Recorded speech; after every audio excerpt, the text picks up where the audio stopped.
പഠിച്ചുകൊണ്ടിരിക്കുന്നത് force and pressure എന്ന് പറയുന്ന ചാപ്റ്റർ ആണ്. അപ്പൊ നിങ്ങൾക്ക് അറിയാലോ, നമ്മൾ ഫിസിക്സ് ആണ് പഠിക്കുന്നത്. അപ്പൊ ഫോഴ്സ് ആൻഡ് പ്രഷർ എന്ന് പറയുന്ന ഈ ചാപ്റ്റർ ആണ് നമ്മൾ ഇന്ന് പഠിക്കുന്നത്. അപ്പോൾ ഓൾറെഡി നമ്മൾ ഈ ചാപ്റ്റർ സ്റ്റാർട്ട് ചെയ്തു അല്ലെ? കഴിഞ്ഞ ക്ലാസ്സിൽ ഫോഴ്സ് ആൻഡ് പ്രഷർ സ്റ്റാർട്ട് ചെയ്തു. ഇന്നത്തോടുകൂടി നമ്മൾ ഇത് അവസാനിപ്പിക്കാനാണ് ഉദ്ദേശിക്കുന്നത്. അപ്പോൾ ഫോഴ്സ് ആൻഡ് പ്രഷറിൽ എന്തൊക്കെയാ പഠിച്ചത്? നമ്മള് വേഗം ഒന്ന് ഓടിച്ചു പോവാം. വീണ്ടും പറയുന്നില്ല. ആർക്കെങ്കിലും സംശയം ഉണ്ടെങ്കിൽ വീഡിയോ കാണുക. ഞാൻ വീഡിയോയും നോട്ട്സും ഒക്കെ ഗ്രൂപ്പിൽ ഇട്ടിട്ടുണ്ടായിരുന്നു. പുതിയ ആൾക്കാരാണെങ്കിൽ നിങ്ങൾ പേടിക്കണ്ട, നിങ്ങൾ ചാനലിൽ കയറിയിട്ട് നോക്കുക കേട്ടോ. ചാനലിൽ എല്ലാവരും സബ്സ്ക്രൈബ് ചെയ്തിട്ടുണ്ടായില്ലേ? അപ്പൊ അതൊന്ന് കയറി നോക്കിക്കഴിഞ്ഞാൽ നിങ്ങൾക്ക് എല്ലാ വീഡിയോസും കിട്ടും. അപ്പൊ നമ്മളിത് ആ ഫോഴ്സിലാണ് സ്റ്റാർട്ട് ചെയ്തത്. ഒരു പുഷ് അല്ലെങ്കിൽ പുള്ളിനെയാണ് ഫോഴ്സ് എന്ന് പറയുന്നത്. നമ്മൾ ചെയ്യുന്ന ഏതൊരു പ്രവൃത്തിക്കും നമുക്ക് ഫോഴ്സ് ആവശ്യമുണ്ട്. അടിക്കുക, ചവിട്ടുക, അടിയും ചവിട്ടും മാത്രം എന്താ ടീച്ചർ പറയണേ അല്ലെ? എന്തെങ്കിലും എടുത്ത് പൊക്കുക, പുഷ് ചെയ്യുക, പുൾ ചെയ്യുക, തള്ളുക, വലിക്കുക, എല്ലാത്തിനും ഫോഴ്സ് വേണം. ഫോഴ്സ് ഇല്ലാതെ നമുക്ക് ഒരു പ്രവൃത്തിയും ചെയ്യാൻ പറ്റില്ല. ബലം ഉപയോഗിക്കാതെ ഒരു പ്രവൃത്തിയും ചെയ്യാൻ പറ്റില്ല. അപ്പൊ നമ്മളിതാ പുഷിനും പുള്ളിനും കുറെ എക്സാമ്പിൾസും നമ്മൾ ഇവിടെ പഠിച്ചിട്ടുണ്ടായിരുന്നു. പിന്നെ നമ്മൾ രണ്ട് തരത്തിലുള്ള ഫോഴ്സിൽ നിന്ന് പഠിച്ചു. കോണ്ടാക്ട് ഫോഴ്സ്, അതായത് സ്പർശബലവും അസ്പർശബലം, രണ്ട് തരത്തിലുള്ള ഫോഴ്സ് ഉണ്ടെന്ന് പഠിച്ചിരുന്നു. എന്താണ് കോണ്ടാക്ടും നോൺ കോണ്ടാക്ടും? കോണ്ടാക്ട് ഫോഴ്സ് എന്ന് പറഞ്ഞു കഴിഞ്ഞാൽ ഏതൊക്കെ വസ്തുക്കൾ തമ്മിലാണോ ഫോഴ്സ് പ്രവർത്തിക്കുന്നത് ആ രണ്ട് വസ്തുക്കളും തമ്മിൽ നേരിട്ട് സ്പർശിക്കണം. അതായത് നമ്മൾ എന്തെങ്കിലും ഒരു സാധനത്തിനെ പിടിച്ച് തള്ളുകയോ അല്ലെങ്കിൽ ഒരു വലിക്കുകയോ ചെയ്യാൻ നമുക്ക് അതിനെ കോണ്ടാക്ട് ചെയ്യാണ്ട് നമുക്ക് അതിനുമ്പോ ഫോഴ്സ് അപ്ലൈ ചെയ്യാൻ പറ്റില്ലല്ലോ അല്ലെ? നമ്മളിങ്ങനെ നല്ല ഫോഴ്സിൽ തള്ളുകയാണെങ്കിൽ നമ്മളെ കൈമേ ആ ഒരു ഒബ്ജക്റ്റുമായിട്ട് കോണ്ടാക്ട് വരണം. എന്നാൽ മാത്രമേ നമുക്ക് തള്ളാൻ പറ്റുള്ളൂ. അല്ലെങ്കിൽ പിന്നെ നമുക്ക് വല്ല സൂപ്പർ പവേഴ്സും വേണം അല്ലെ? നമ്മുടെ സൂപ്പർ പവേഴ്സ് ഒക്കെ ഉണ്ടെങ്കിൽ നമുക്ക് ഇങ്ങനെ കാണിച്ചാൽ തന്നെ ഇത് തള്ളി അല്ലെങ്കിൽ നീങ്ങിപ്പോവും. അല്ലെങ്കിൽ കൈ കൊണ്ട് ഇങ്ങനെ കാണിച്ചാൽ തന്നെ തരത്തിക്ക് വരും. നമുക്ക് സൂപ്പർ പവേഴ്സ് ഒന്നും ഇല്ലല്ലോ. അപ്പൊ നമ്മൾ അതിനെ കൈ കൊണ്ട് നല്ല പോലെ തള്ളണം. അപ്പൊ കോണ്ടാക്ട് വരണം. അങ്ങനത്തെ ഫോഴ്സുകളാണ് നമ്മൾ കോണ്ടാക്ട് ഫോഴ്സ് എന്ന് പഠിച്ചത്. പിന്നെ നമ്മൾ പഠിച്ചു നോൺ കോണ്ടാക്ട് ഫോഴ്സ്. അപ്പൊ സൂപ്പർ പവർ ഇല്ലെങ്കിലും നമുക്ക് ടച്ച് ചെയ്യാതെ ചില സ്ഥലങ്ങളിൽ നമ്മൾ ഈ നോൺ കോണ്ടാക്ട് ഫോഴ്സ് എക്സ്പീരിയൻസ് ചെയ്യുന്നുണ്ട്. അതേതാണ്? കാന്തബലം, മാഗ്നറ്റിക് ഫോഴ്സ്. അതിന് എന്ത് വേണ്ട? നമുക്ക് ഒരു മാഗ്നറ്റ് നിങ്ങൾ ഒരു അയോൺ മെറ്റീരിയലിന്റെ അടുത്തേക്ക് എത്തിക്കുമ്പോഴേക്കും അത് തമ്മിൽ അട്രാക്ട് ചെയ്യും അല്ലെ? അപ്പൊ അത് ടച്ച് ചെയ്യുന്നതിന് മുന്നേ അവർ തമ്മിൽ ഒരു ഫോഴ്സ് ആക്ട് ചെയ്യുന്നുണ്ട്. അതാണ് അസ്പർശബലം എന്ന് പറയുന്നത്. ഇപ്പൊ ഗ്രാവിറ്റേഷണൽ ഫോഴ്സ്, നമ്മുടെ ഗുരുത്വാകർഷണ ബലവും ഈ നോൺ കോണ്ടാക്ട് ഫോഴ്സിന് ഒരു എക്സാമ്പിൾ ആണ്. പിന്നെ വരുന്നതാണ് ഇലക്ട്രോസ്റ്റാറ്റിക് ഫോഴ്സ്. അതിന്റെ എക്സാമ്പിൾസും നമ്മൾ കഴിഞ്ഞ ക്ലാസ്സിൽ ഡിസ്കസ് ചെയ്തിട്ടുണ്ടായിരുന്നു. പിന്നെ നമുക്ക് ഓരോന്നിനും എക്സാമ്പിൾസ് ഉണ്ട്. എന്തൊക്കെയാണ് ഈ കോണ്ടാക്ട് ഫോഴ്സ് എന്ന് പറയുന്നത്? കോണ്ടാക്ട് ഫോഴ്സ് ആക്ച്വലി രണ്ട് തരത്തിലുണ്ട്. ഒരെണ്ണം മസ്കുലാർ ഫോഴ്സ്, അത് നമ്മൾ നമ്മുടെ മസിൽസ് അല്ലെങ്കിൽ നമ്മുടെ ശരീരം ഉപയോഗിച്ചിട്ട് അപ്ലൈ ചെയ്യുന്ന ഫോഴ്സ് ആണ് കോണ്ടാക്ട് ഫോഴ്സ് എന്ന് പറയുന്നത്. നമ്മൾ നടക്കുന്നതോ നമ്മൾ എന്തെങ്കിലും ഒരു സാധനം വലിക്കുന്നതോ എടുക്കുന്നതോ എല്ലാതും നമ്മൾ കോണ്ടാക്ട് ചെയ്താൽ മാത്രമാണ് നമുക്ക് ആ ബലം അവിടെ ഉപയോഗിക്കാനായിട്ട് പറ്റുള്ളൂ. അതാണ് കോണ്ടാക്ട് ഫോഴ്സ് എന്ന് പറയുന്നത്. സ്പർശബലത്തിനൊരു ഉദാഹരണമാണ് മസ്കുലാർ ഫോഴ്സ് എന്ന് പറയുന്നത്. പേശീബലം എന്ന് പറയും. നടക്കലും ഓട്ടവും എന്തെങ്കിലും വസ്തുക്കളൊക്കെ ഉയർത്തലും ഇതൊക്കെയും വരുന്നത് പേശീബലത്തിന്റെ കാറ്റഗറിയിലാണ്. അതൊരു കോണ്ടാക്ട് ഫോഴ്സിന് എക്സാമ്പിൾ ആണ് ആണല്ലോ. ഇത് കഴിഞ്ഞ് നമ്മൾ പഠിച്ചതാണ് ഫ്രിക്ഷണൽ ഫോഴ്സ്, ഘർഷണബലം. ഫ്രിക്ഷണൽ ഫോഴ്സും ഒരു കോണ്ടാക്ട് ഫോഴ്സ് എന്ന് പറയുന്ന കാറ്റഗറിയിൽ വരുന്നതാണ്. എന്താണ് ഘർഷണബലം എന്ന് പറഞ്ഞാൽ? രണ്ട് വസ്തുക്കൾ തമ്മിൽ കോണ്ടാക്ട് വരുമ്പോൾ ആ സർഫസ് ആ വസ്തുവിന്റെ മുകളിൽ അപ്ലൈ ചെയ്യുന്ന ഫോഴ്സ് ആണ് കോണ്ടാക്ട് ഫോഴ്സിൽ ഘർഷണബലം എന്ന് വരുന്നത്.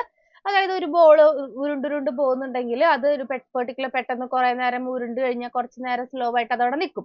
അതെന്തുകൊണ്ടാണ്? അത് ഘർഷണ ബലം ഉള്ളത് കൊണ്ടാണ്. ഫ്രിക്ഷണൽ ഫോഴ്സ് കാരണമാണ്. അപ്പൊ നമ്മൾ അതിന് കുറെ എക്സാമ്പിൾസ് ഒക്കെ പറഞ്ഞിട്ടുണ്ടായിരുന്നു. നമ്മൾ വഴിക്ക് വീഴണതും കാര്യങ്ങളൊക്കെ പറഞ്ഞു. പിന്നെ നമ്മൾ നോൺ കോണ്ടാക്ട് ഫോഴ്സിനെ പറ്റി പഠിച്ചു. ഗ്രാവിറ്റേഷണൽ ഫോഴ്സ്, ഗുരുത്വാകർഷണ ബലവും കാന്തബലവും പിന്നെ ഇലക്ട്രോസ്റ്റാറ്റിക് ബലവും ഇതൊക്കെയായിരുന്നു നമ്മുടെ നോൺ കോണ്ടാക്ട് ഫോഴ്സ്. പിന്നെ നമ്മൾ ഈ ക്വസ്റ്റ്യൻസും ഡിസ്കസ് ചെയ്തിട്ടുണ്ടായിരുന്നു അല്ലേ? ഈ ക്വസ്റ്റ്യൻസും നമ്മൾ നോൺ കോണ്ടാക്ട് ഫോഴ്സിൽ കഴിഞ്ഞിട്ട് ഈ ക്വസ്റ്റ്യൻസ് നമ്മൾ ഡിസ്കസ് ചെയ്തിട്ടുണ്ടായിരുന്നു. അപ്പൊ നമ്മള് അത്രയും കാര്യങ്ങളാണ് കഴിഞ്ഞ ക്ലാസ്സിൽ പഠിച്ചത് ആണല്ലോ. ഇത്രയും കാര്യങ്ങളാണ് നമ്മൾ കഴിഞ്ഞ ക്ലാസ്സിൽ പഠിച്ചിട്ടുണ്ടായിരുന്നത്. അപ്പൊ ഇനി നമ്മൾ ഇന്നത്തോടു കൂടി ഇപ്പൊ ഞാൻ ഇത് നേരത്തെ പഠിച്ചതാണ്. കുറെ പേര് പുതിയ ആൾക്കാരുണ്ടല്ലോ. അപ്പൊ ഒരു ബേസ് ഇല്ലാണ്ട് എങ്ങനെ ഞാനിപ്പോ ക്ലാസ് എടുക്കുക, അതുകൊണ്ടാണ് പെട്ടെന്ന് പറഞ്ഞു പോയത്. ഇനി നമ്മൾ അടുത്ത ടോപ്പിക്കിലേക്ക് കടക്കുകയാണ്. അപ്പൊ നമ്മള് ഘർഷണ ബലത്തിനെ പറ്റി പഠിച്ചു അല്ലെ? ഫ്രിക്ഷണൽ ഫോഴ്സ്, ഇനി ഈ ഫ്രിക്ഷണൽ ഫോഴ്സ് തന്നെ രണ്ട് തരത്തിലുണ്ട്. ഫ്രിക്ഷണൽ ഫോഴ്സ് എന്ന് പറയുന്നത് രണ്ട് തരത്തിലാണ് ഉള്ളത്. ഒന്നാമത്തത് റോളിംഗ് ഫ്രിക്ഷൻ. ഇതിന്റെ മലയാളം ഞാൻ ആഡ് ചെയ്തിരുന്നു, പക്ഷെ അത് കാണാനില്ല. ഓക്കെ, മലയാളത്തിൽ പറയാം. Rolling friction. ഒരു വസ്തു മറ്റൊരു വസ്തുവിന്റെ മുകളിൽ ഉരുളുമ്പോൾ ഉണ്ടാകുന്ന ഫ്രിക്ഷൻ ആണ് റോളിംഗ് ഫ്രിക്ഷൻ. ഒരു ബോഡി അല്ലെങ്കിൽ ഒരു വസ്തു ഒരു സർഫസിന്റെ ഒരു പ്രതലത്തിലൂടെ ഉരുണ്ടു പോകുമ്പോൾ ഉണ്ടാകുന്ന ഘർഷണ ഫലമാണ് റോളിംഗ് ഫ്രിക്ഷൻ, ഉരുണ്ടു പോകുമ്പോൾ ഉണ്ടാവുന്നത്. ഇനി ഇതല്ലാതെ ഒരെണ്ണം കൂടി ഉണ്ട്, സ്ലൈഡിംഗ് ഫ്രിക്ഷൻ. നിരങ്ങി പോകുമ്പോൾ ഉണ്ടാകുന്ന ഘർഷണ ഫലം. അപ്പൊ നിങ്ങളൊന്ന് ആലോചിച്ച് നോക്കൂ, ഇത് രണ്ട് ടൈപ്പ് ഓഫ് ഫ്രിക്ഷണൽ ഫോഴ്സില് ഏതിനായിരിക്കും കൂടുതൽ ഫ്രിക്ഷൻ? ഇപ്പൊ റോള് ചെയ്യുന്നുണ്ട്, സ്ലൈഡ് ചെയ്യുന്നുണ്ട്. ഇതിൽ രണ്ടിലും ഏതിനായിരിക്കും കൂടുതലും ഫ്രിക്ഷൻ? അതായത് നമുക്ക് ബുദ്ധിമുട്ട് എന്തായിരിക്കും? ഉരുട്ടിക്കൊണ്ടു പോകാനാണോ നിരക്കിക്കൊണ്ടു പോകാനാണോ നമുക്ക് കൂടുതൽ ബുദ്ധിമുട്ടുണ്ടാവുക? നിങ്ങളൊന്ന് ആലോചിച്ച് നോക്കിയേ, ഏതിനായിരിക്കും കൂടുതൽ ബുദ്ധിമുട്ട്? റോളിംഗ് ചെയ്യാനാണോ സ്ലൈഡ് ചെയ്യാനാണോ ബുദ്ധിമുട്ട് ഉണ്ടാവുക? നിങ്ങൾക്കിപ്പോ അറിയാം അല്ലെ, ഈ നമ്മുടെ സ്ലൈഡിങ്ങിനാണ് കൂടുതൽ ബുദ്ധിമുട്ടുണ്ടാവുക എന്ന് ആരൊക്കെയാ പറയുന്നത്? കുറച്ച് പേരൊക്കെ ആൻസേഴ്സ് വരുന്നുണ്ട്, പക്ഷെ റെസ്പോൺസ് പോരാ. ക്ലാസ് നമ്മൾ സ്റ്റാർട്ട് ചെയ്ത് നമ്മുടെ റെസ്പോൺസ് പോരാ കേട്ടോ. എല്ലാവരും നല്ല ആവേശത്തിൽ എല്ലാവരും ആൻസേഴ്സ് ഒക്കെ പറഞ്ഞേ. എന്തായിരുന്നു? റോളിംഗും ഉണ്ട് സ്ലൈഡിങ്ങും ഉണ്ട്. കുറച്ച് പേരൊക്കെ പറയുന്നുണ്ട് സ്ലൈഡിങ് ആണ് ഹാർഡ് എന്ന്. ഹസ്നെയാണ് പറഞ്ഞിട്ടുള്ളത് സ്ലൈഡിങ് ആണ് ഹാർഡ് എന്ന്. റോളിംഗ് ഹാർഡാന്ന് പറയുന്ന ആൾക്കാരുണ്ട്, കുറെ പേരൊക്കെ സ്ലൈഡിങ് പറയുന്നുണ്ട്. ഓക്കെ. അപ്പോ നിങ്ങൾ തന്നെ ഒന്ന് ആലോചിച്ച് നോക്കോ, നമ്മുടെ ഈ ട്രോളി ബാഗ്സ് ഒക്കെ ഇല്ലേ, ട്രോളി ഇങ്ങനെ ഉന്തിക്കൊണ്ട് പോണ, വലിച്ചുകൊണ്ട് തള്ളിക്കൊണ്ട് പോണ സാധനങ്ങൾ, അതിന്റെയൊക്കെ താഴെ ചെറിയ ചെറിയ വീൽസ് ഫിറ്റ് ചെയ്തിട്ടുള്ളത് എന്തിനാണ്? അത് വീൽസ് ഒന്നും ഇല്ലാതെ വെറുതെ ഒരു പെട്ടിയായിട്ട് മാത്രം കൊണ്ടുവച്ചാ പോരെ? എന്തുകൊണ്ടാണ് അതിന്റെ താഴെ വീൽസ് ഫിറ്റ് ചെയ്തിട്ടുള്ളത്? അത് എളുപ്പത്തില് നീക്കിക്കൊണ്ട് പോകാൻ വേണ്ടിയിട്ടാണ് അല്ലെ? സ്ലൈഡിങ് ആണ് ഹാർഡ്. എല്ലാവരും പറയുന്നുണ്ട് സ്ലൈഡിങ്, നിരക്കി കൊണ്ടുപോകലാണ് ഹാർഡ്. കറക്റ്റ് ആണ്. എന്തിനാണ് ആ ട്രോളി ബാഗുകളുടെ അടിയിൽ ചെറിയ ചെറിയ വീൽസ് ഒക്കെ ഫിറ്റ് ചെയ്തിട്ടുള്ളത്? അത് നമുക്ക് എളുപ്പത്തിൽ കൊണ്ടുപോകാൻ വേണ്ടിയിട്ടാണ് അല്ലെ? അതിന് നമുക്ക് വീൽസ് ഇല്ല, അത് വെറുതെ ഒരു പെട്ടിയാണെങ്കിൽ നമ്മൾ നിരക്കിക്കൊണ്ട് പോകാൻ വളരെ ബുദ്ധിമുട്ടാണ് അല്ലെ? എന്തുകൊണ്ടായിരിക്കും അങ്ങനെ സംഭവിക്കുന്നത്? നിങ്ങൾ തന്നെ ഒന്ന് ആലോചിച്ച് നോക്കിയേ. വീൽസ് വന്നപ്പോ ഉരുണ്ടു പോകുമ്പോ അത് എളുപ്പവും നിരങ്ങി പോകുമ്പോ അത് ബുദ്ധിമുട്ടുമാകുന്നത് എന്ത് കാരണം കൊണ്ടായിരിക്കാം? എന്തെങ്കിലുമൊക്കെ നിങ്ങളുടെ ചിന്തകൾ വരുന്നുണ്ടോ? അപ്പൊ ഈ ഫിസിക്സിന്റെ ഒരു പ്രത്യേകത ഇതാണ്, നമുക്ക് ചുറ്റുമുള്ള എല്ലാ കാര്യത്തിലും ഒരു ഫിസിക്സ് ഉണ്ട്. അപ്പൊ നമ്മുടെ ഈ സ്യൂട്ട് കേസസിന്റെയോ അല്ലെങ്കിൽ ട്രോളികളുടെയോ അല്ലെങ്കിൽ വലിയ വലിയ ഉപകരണങ്ങളുടെയോ താഴെ ചെറിയ ഈ വീൽസ് ഫിറ്റ് ചെയ്യുന്നത് എന്തിനാണ്? അതിന്റെ ഫ്രിക്ഷൻ കുറയ്ക്കാൻ അല്ലെങ്കിൽ അതിന്റെ മൂവ്മെന്റ് എളുപ്പമാക്കാൻ വേണ്ടിയിട്ടാണ് അല്ലെ? അപ്പൊ അതും ഒരു ഫിസിക്സ് ആണ്. അപ്പൊ എല്ലാ കാര്യത്തിലും ഇങ്ങനെ ഒരു ഫിസിക്സ് നമ്മൾ നോക്കാൻ നിന്നാൽ നമുക്ക് കുറെ നല്ല കാര്യങ്ങൾ നല്ല എളുപ്പത്തിൽ ചെയ്യാനായിട്ട് പറ്റും. ഓക്കെ, അപ്പോ അങ്ങനെ എന്തുകൊണ്ടാണ് അങ്ങനെ ഇത് വെച്ചപ്പോ എളുപ്പത്തിലായത്? അങ്ങനെ നിങ്ങൾക്ക് എന്തെങ്കിലും ഒരു ഐഡിയ ഉണ്ടോ? ഫ്രിക്ഷൻ റെഡ്യൂസ് ചെയ്യാനാണ് ഒബ്വിയസ്ലി, ബട്ട് എന്തുകൊണ്ടാണ് ഒരു വീൽ അവിടെ വന്നപ്പോൾ ഫ്രിക്ഷൻ കുറയാൻ കാരണം? എന്തുകൊണ്ടാണ്?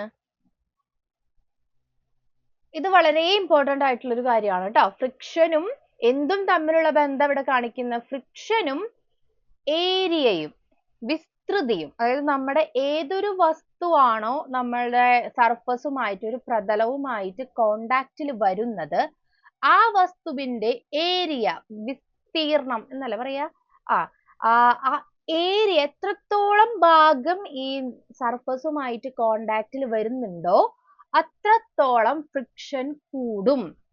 മനസ്സിലായോ? അപ്പോ അതാണ് ഇവിടെ റോളിങ്ങിന്റെ കാര്യത്തിൽ സംഭവിക്കുന്നത്. ഒരു ചക്രം അല്ലെങ്കിൽ ഒരു വീൽ, ഒരു ഉരുണ്ടു പോകുന്ന സാധനമാണ് നമ്മുടെ ഈ ഒരു ഫ്രിക്ഷനുമായിട്ട് കോണ്ടാക്ട് അല്ലെങ്കിൽ ഈ ഒരു പ്രതലവുമായിട്ട് കോണ്ടാക്റ്റിൽ വരുന്നതെങ്കിൽ നോക്കിയേ നിങ്ങൾ, ഈ ഒരു ചെറിയൊരു ഭാഗം മാത്രമേ ഈ സർഫസുമായിട്ട് കോണ്ടാക്റ്റിൽ വരുന്നുള്ളൂ അല്ലെ, ടച്ച് ചെയ്യുന്നുള്ളൂ. അപ്പൊ ഇതിങ്ങനെ ഉരുണ്ട് പോകുമ്പോ വളരെ ചെറിയൊരു ഭാഗം മാത്രമേ ഇതിങ്ങനെ ടച്ച് ചെയ്ത് പോകുന്നുള്ളൂ.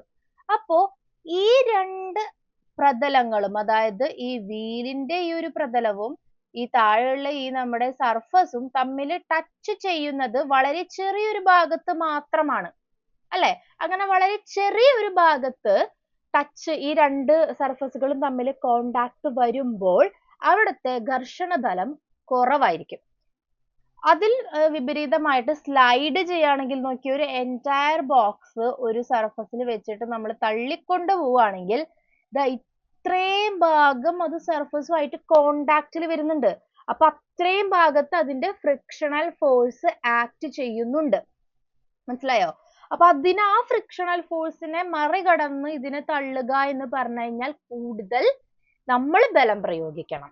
മനസ്സിലായല്ലോ? അപ്പൊ എന്തുകൊണ്ടാണ് ഫ്രിക്ഷണൽ ഫോഴ്സ് കൂടുന്നത് നിരക്കുമ്പോ ഒരുപാട് ഏരിയ ഇവിടെ നമ്മുടെ താഴെയുള്ള ആ സർഫസുമായിട്ട് കോണ്ടാക്റ്റിൽ വരുന്നുണ്ട്. അങ്ങനെ ഒരുപാട് ഏരിയ സർഫസുമായിട്ട് കോണ്ടാക്റ്റിൽ വന്നു കഴിഞ്ഞാൽ അവിടത്തെ ഫ്രിക്ഷണൽ ഫോഴ്സ് അല്ലെങ്കിൽ ഘർഷണ ബലം എന്ന് പറയുന്നത് വളരെ കൂടുതലായിരിക്കും. മനസ്സിലായല്ലോ? അപ്പൊ ഏരിയയും ഈ ഘർഷണ ബലവും രണ്ടും ഒരുമിച്ച് കൂടുന്ന സാധനമാണ്. നിങ്ങൾ കേട്ടിട്ടുണ്ടോന്ന് അറിയില്ല, ഡയറക്ട്ലി പ്രൊപ്പോർഷണൽ എന്നൊക്കെ പറയും നമ്മള്. നേരായിട്ടുള്ള ബന്ധവും വിപരീത ബന്ധവും എന്നൊക്കെ പറഞ്ഞിട്ട് നിങ്ങൾ ചിലപ്പോൾ പഠിച്ചിട്ടുണ്ടാകും. ഡയറക്ട്ലി പ്രൊപ്പോർഷണൽ എന്ന് പറഞ്ഞു കഴിഞ്ഞാൽ ഒന്ന് കൂടിയാൽ മറ്റൊന്നും കൂടും. അതായത് നമ്മുടെ വെക്കുന്ന ആ ഒരു സ്ഥലത്ത് കൂടുതൽ ഭാഗം ഇത് ഈ ഏരിയയുമായിട്ട് അല്ലെങ്കിൽ പ്രതലവുമായിട്ട് ടച്ച് ചെയ്യുന്നുണ്ടെങ്കിൽ അവിടെ ഘർഷണ ബലം വളരെ വളരെ കൂടുതലായിരിക്കും. കുറവ് ഭാഗം മാത്രമേ ടച്ച് ചെയ്യുന്നുള്ളൂ എങ്കിൽ അവിടെ ഘർഷണ ബലം കുറവായിരിക്കും. ഓക്കെ, അതുകൊണ്ടാണ് റോളിംഗ് ഫ്രിക്ഷൻ സ്ലൈഡിംഗ് ഫ്രിക്ഷനേക്കാൾ കുറവാകുന്നത്. റോൾ ചെയ്യാന്ന് പറഞ്ഞു കഴിഞ്ഞാൽ അത് വളരെ കുറച്ച് ഭാഗം, ഈ ഒരു വീലിന്റെ എന്ന് പറഞ്ഞു കഴിഞ്ഞാൽ വളരെ ചെറിയ ഭാഗമല്ലേ നമുക്ക് താഴേക്ക് കോണ്ടാക്ട് വരുള്ളൂ, ഉരുണ്ടുരുണ്ട് പോവല്ലേ. അപ്പൊ വളരെ ചെറിയൊരു ഭാഗം മാത്രമേ നിലത്ത് കോണ്ടാക്ട് വരുന്നുള്ളൂ. അതുകൊണ്ട് തന്നെ അവിടെ ആക്ട് ചെയ്യുന്ന ഫ്രിക്ഷൻ എന്ന് പറയുന്നത് വളരെ കുറവായിരിക്കും. അതുകൊണ്ടാണ് നമുക്ക് പെട്ടെന്ന് എളുപ്പത്തിൽ തള്ളിക്കൊണ്ടുപോകാൻ പറ്റുന്നത്. അതിന് പകരം നമുക്ക് വലിയൊരു ബോക്സ് ഒക്കെ ഇരിക്കുന്നുണ്ടെന്ന് വിചാരിക്കുക, ഇത് തള്ളുക എന്ന് പറഞ്ഞു കഴിഞ്ഞാൽ ഭയങ്കര ബുദ്ധിമുട്ടാണ് അല്ലെ.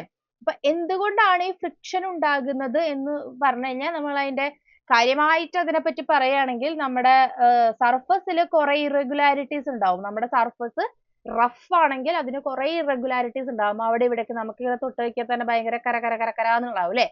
അപ്പൊ ആ ഒരു ഇറഗുലാരിറ്റീസുമേ നമ്മൾ വെക്കുന്ന ഈ ഒരു സാധനത്തിന്റെ ഇറഗുലാരിറ്റീസ് ലോക്ക് ആകും.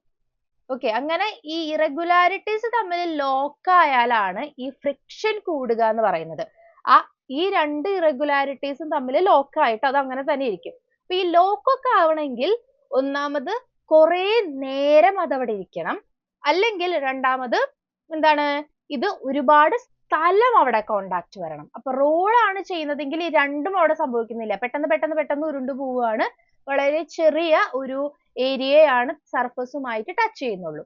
ഇതുകൊണ്ടാണ് റോളിംഗ് ഫ്രിക്ഷൻ സ്ലൈഡിംഗ് ഫ്രിക്ഷനേക്കാൾ എന്താകുന്നത്, കുറവാകുന്നത്. അപ്പൊ നമുക്ക് ഫ്രിക്ഷൻ കുറയ്ക്കണം എന്നുണ്ടെങ്കിൽ അല്ലെങ്കിൽ നമ്മുടെ മൂവ്മെന്റ് എളുപ്പമാക്കണം എന്നുണ്ടെങ്കിൽ നമ്മൾ എപ്പോഴും എന്തെങ്കിലും വലിയ വെയിറ്റ് ഉള്ള സാധനങ്ങളുടെ അടിയിൽ ചെറിയ ചെറിയ വീൽസ് ഫിറ്റ് ചെയ്യുന്നത് ഫ്രിക്ഷൻ കുറയ്ക്കാനാണ്. മനസ്സിലായല്ലോ?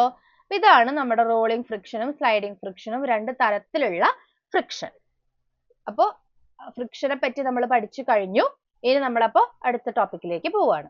ഓക്കെ, അപ്പൊ നമ്മൾ ഫോഴ്സിന്റെ ബേസിക്സ് ഒക്കെ പഠിച്ചു കഴിഞ്ഞു കേട്ടോ. ഫോഴ്സ് എന്താണ്, എത്ര തരത്തിലുള്ള ഫോഴ്സുകൾ ഉണ്ട്, അത് എങ്ങനെയാണ് അതിനെയൊക്കെ കാറ്റഗറൈസ് ചെയ്തിട്ടുള്ളത്, അങ്ങനെ ഫോഴ്സിന്റെ ബേസിക്സ് ആയിട്ടുള്ള കാര്യങ്ങളൊക്കെ നമ്മൾ പഠിച്ചു കഴിഞ്ഞു. വളരെ ഇമ്പോർട്ടന്റ് ആണ്. ഒരു കാര്യം കൂടെ ഞാൻ പറയാം. ഫോഴ്സിന്റെ ഒരു ഇക്വേഷൻ ഉണ്ട്, F is equals to ma. ഞാനത് കുറെ നോക്കിയപ്പോ അതിൽ ഈ ഇക്വേഷൻ ഉപയോഗിച്ചിട്ടുള്ള പ്രോബ്ലംസ് ഒന്നും ഞാൻ കണ്ടില്ല.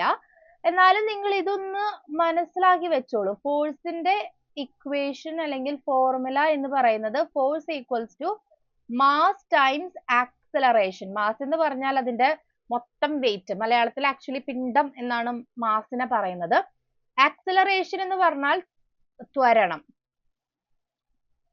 ബലം എന്ന് പറയുന്നത് മാസ് ടൈംസ് ത്വരണമാണ്. നിങ്ങൾ ഇത് ചിലപ്പോ പഠിച്ചിട്ടുള്ള ഒരു ഇക്വേഷൻ ആയിരിക്കാം. ഇപ്പൊ ഒരു എക്സാമ്പിൾ നിങ്ങൾക്കൊരു സാധനം തരികയാണ്, ഒരു വസ്തുവിന് 15 കിലോഗ്രാം ഭാരമുണ്ട്. എന്താണ്, ഒരു വസ്തു 15 കിലോഗ്രാം ഭാരമുണ്ട്.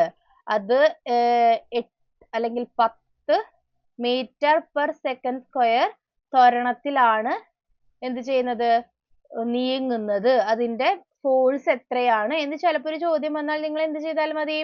ഇതാണ് അതിന്റെ മാസ്, ഇതാണ് m, ഇതാണ് അതിന്റെ ആക്സിലറേഷൻ, അതായത് a, ത്വരണം എന്ന് പറയുന്നത്. അപ്പൊ നിങ്ങൾ 15 ഗുണിക്കണം 10 ചെയ്താൽ നിങ്ങൾക്ക് അതിന്റെ ഉത്തരം കിട്ടും. ഓക്കെ, അപ്പൊ ഇതൊന്ന് നിങ്ങൾ നോട്ട് ചെയ്ത് വെച്ചോളൂ. ഞാനത് ചെക്ക് ചെയ്തപ്പോ ഫോഴ്സിന്റെ ക്വസ്റ്റ്യൻസ് ഒന്നും ഡയറക്റ്റ് ആയിട്ട് ചോദിച്ചു, മീൻസ് ഇങ്ങനത്തെ പ്രോബ്ലംസ് ചോദിച്ച് കണ്ടില്ല. പക്ഷെ എന്തിന്റെ കണ്ട്? ഞാൻ പ്രഷറിന്റെ കണ്ടു. കുറച്ച് പേരൊക്കെ പാസ്കൽ എന്ന് പറയുന്നുണ്ട്. എന്താണ് പാസ്കൽ? പാസ്കൽ ഫോഴ്സിന്റെ യൂണിറ്റ് അല്ല, ഫോഴ്സിന്റെ യൂണിറ്റ് ന്യൂട്ടൺ ആണ്. അതും നിങ്ങളൊന്ന് നോട്ട് ചെയ്തോളൂ. Unit of force, unit of force എന്ന് പറയുന്നത് ന്യൂട്ടൺ. ന്യൂട്ടൺ ഒരാളുടെ പേരല്ലേ? അതെ, ന്യൂട്ടൺ ആണ്. ന്യൂട്ടന്റെ പേര് തന്നെയാണ് ഈ ഫോഴ്സിന്റെ യൂണിറ്റ്. അദ്ദേഹത്തോടുള്ള ബഹുമാനാർത്ഥമാണ് ഫോഴ്സിന്റെ യൂണിറ്റ് ന്യൂട്ടൺ എന്ന് കൊടുത്തിട്ടുള്ളത്. നമ്മൾ സാധാരണ n എന്നാണ് കാണിക്കുന്നത്. അപ്പൊ നമ്മൾ യൂണിറ്റ് ചോദിക്കുമ്പോൾ 150 n എന്ന് ഇടണം. ഓക്കെ, അല്ലെങ്കിൽ വേറൊരു യൂണിറ്റും കൂടി ഉണ്ട്, kilogram metre per second square. അതെന്തുകൊണ്ടാ? ഫോഴ്സിന്റെ യൂണിറ്റ് കിലോഗ്രാമും ത്വരണത്തിന്റെ യൂണിറ്റ് മീറ്റർ പെർ സെക്കൻഡ് സ്ക്വയറും. ഇത് ഒരുമിച്ച് എഴുതി കഴിഞ്ഞാൽ ഇതും ഫോഴ്സിന്റെ യൂണിറ്റ് ആണ്. അപ്പോൾ ചിലപ്പോൾ നിങ്ങൾക്ക് 1 വേർഡ് ക്വസ്റ്റ്യൻസില് MCQല് ഫോഴ്സിന്റെ യൂണിറ്റ് കണ്ടുപിടിക്കാൻ ചോദിച്ചിട്ട് ഒന്നെങ്കിൽ ന്യൂട്ടൺ കൊടുത്തിട്ടുണ്ടാകും, അല്ലെങ്കിൽ ഈ kilogram metre per second square എന്ന് പറയുന്ന യൂണിറ്റ് കൊടുത്തിട്ടുണ്ടാകും. ഇത് രണ്ടും ഒന്ന് നോട്ട് ചെയ്ത് വെച്ചോളൂ നിങ്ങൾ. സാധ്യതയുണ്ട്, ഇല്ല, പക്ഷെ ക്വസ്റ്റ്യൻസ് പ്രോബ്ലംസ് ഞാൻ കണ്ടില്ല. ഞാൻ ഇനി ഒന്നും കൂടി സെർച്ച് ചെയ്തിട്ട് പ്രോബ്ലംസ് എന്തെങ്കിലും വരുവാണെങ്കിൽ നമുക്ക് അതൊന്നും കൂടെ ചെയ്യാം. പക്ഷെ ഈ ഇക്വേഷൻ വളരെ വളരെ വളരെ ഇമ്പോർട്ടന്റ് ആണ്. ഫോഴ്സ് എന്ന് പറയുന്നത് മാസ് ടൈംസ് ആക്സലറേഷൻ ആണ്. ഓക്കെ, അത് വളരെ ഇമ്പോർട്ടന്റ് ആയിട്ടുള്ള ഒരു ഇക്വേഷൻ ആണ്. നിങ്ങൾ ഇതിപ്പോ NMMSന് വേണ്ടി അല്ലെങ്കിൽ പോലും എന്തായാലും അടുത്ത ക്ലാസ്സുകളിൽ എത്തുമ്പോൾ നിങ്ങൾ ഇത് പഠിച്ചിരിക്കും. എന്തായാലും നിങ്ങൾ പഠിച്ചിട്ടുണ്ടാവും എന്ന് എനിക്ക് തോന്നുന്നു. അല്ലെങ്കിൽ 9ാം ക്ലാസ്സിൽ ഉറപ്പായിട്ട് നിങ്ങൾക്ക് ഇത് പഠിക്കാനുണ്ട്. ഓക്കെ, ഗ്രാവിറ്റേഷൻ എന്ന് പറയുന്ന വലിയൊരു പാഠമൊക്കെ പഠിക്കാനുണ്ട്. അപ്പൊ നിങ്ങൾ എന്തായാലും ഇത് പഠിക്കും. അപ്പൊ force equals to mass time acceleration. നിങ്ങൾക്ക് ന്യൂട്ടന്റെ ചലന നിയമങ്ങളൊക്കെ അറിയോ? ന്യൂട്ടന്റെ ചലന നിയമങ്ങളൊക്കെ പഠിച്ചിട്ടുണ്ടോ? ചലന നിയമങ്ങളൊക്കെ ഉണ്ടാക്കിയിട്ടുള്ളത് ന്യൂട്ടൺ ആണ്, ഐസക് ന്യൂട്ടൺ ആണ്. അപ്പൊ അദ്ദേഹം കണ്ടുപിടിച്ചിട്ടുള്ളതാണ് ഈ ചലന നിയമങ്ങളും. 1, 2, 3 നിയമങ്ങളുണ്ട്.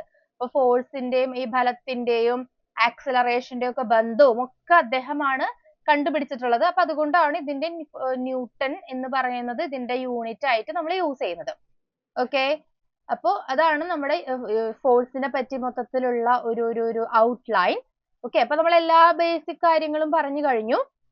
ഇനി നിങ്ങൾക്ക് ഇതിൽ നിന്ന് അപ്പുറത്തേക്കും ചോദ്യങ്ങൾ ചോദിക്കും. ഇപ്പൊ നമ്മള് ഒരു എക്സാം ഒക്കെ എഴുതിയിട്ടുണ്ടായിരുന്നു അല്ലെ?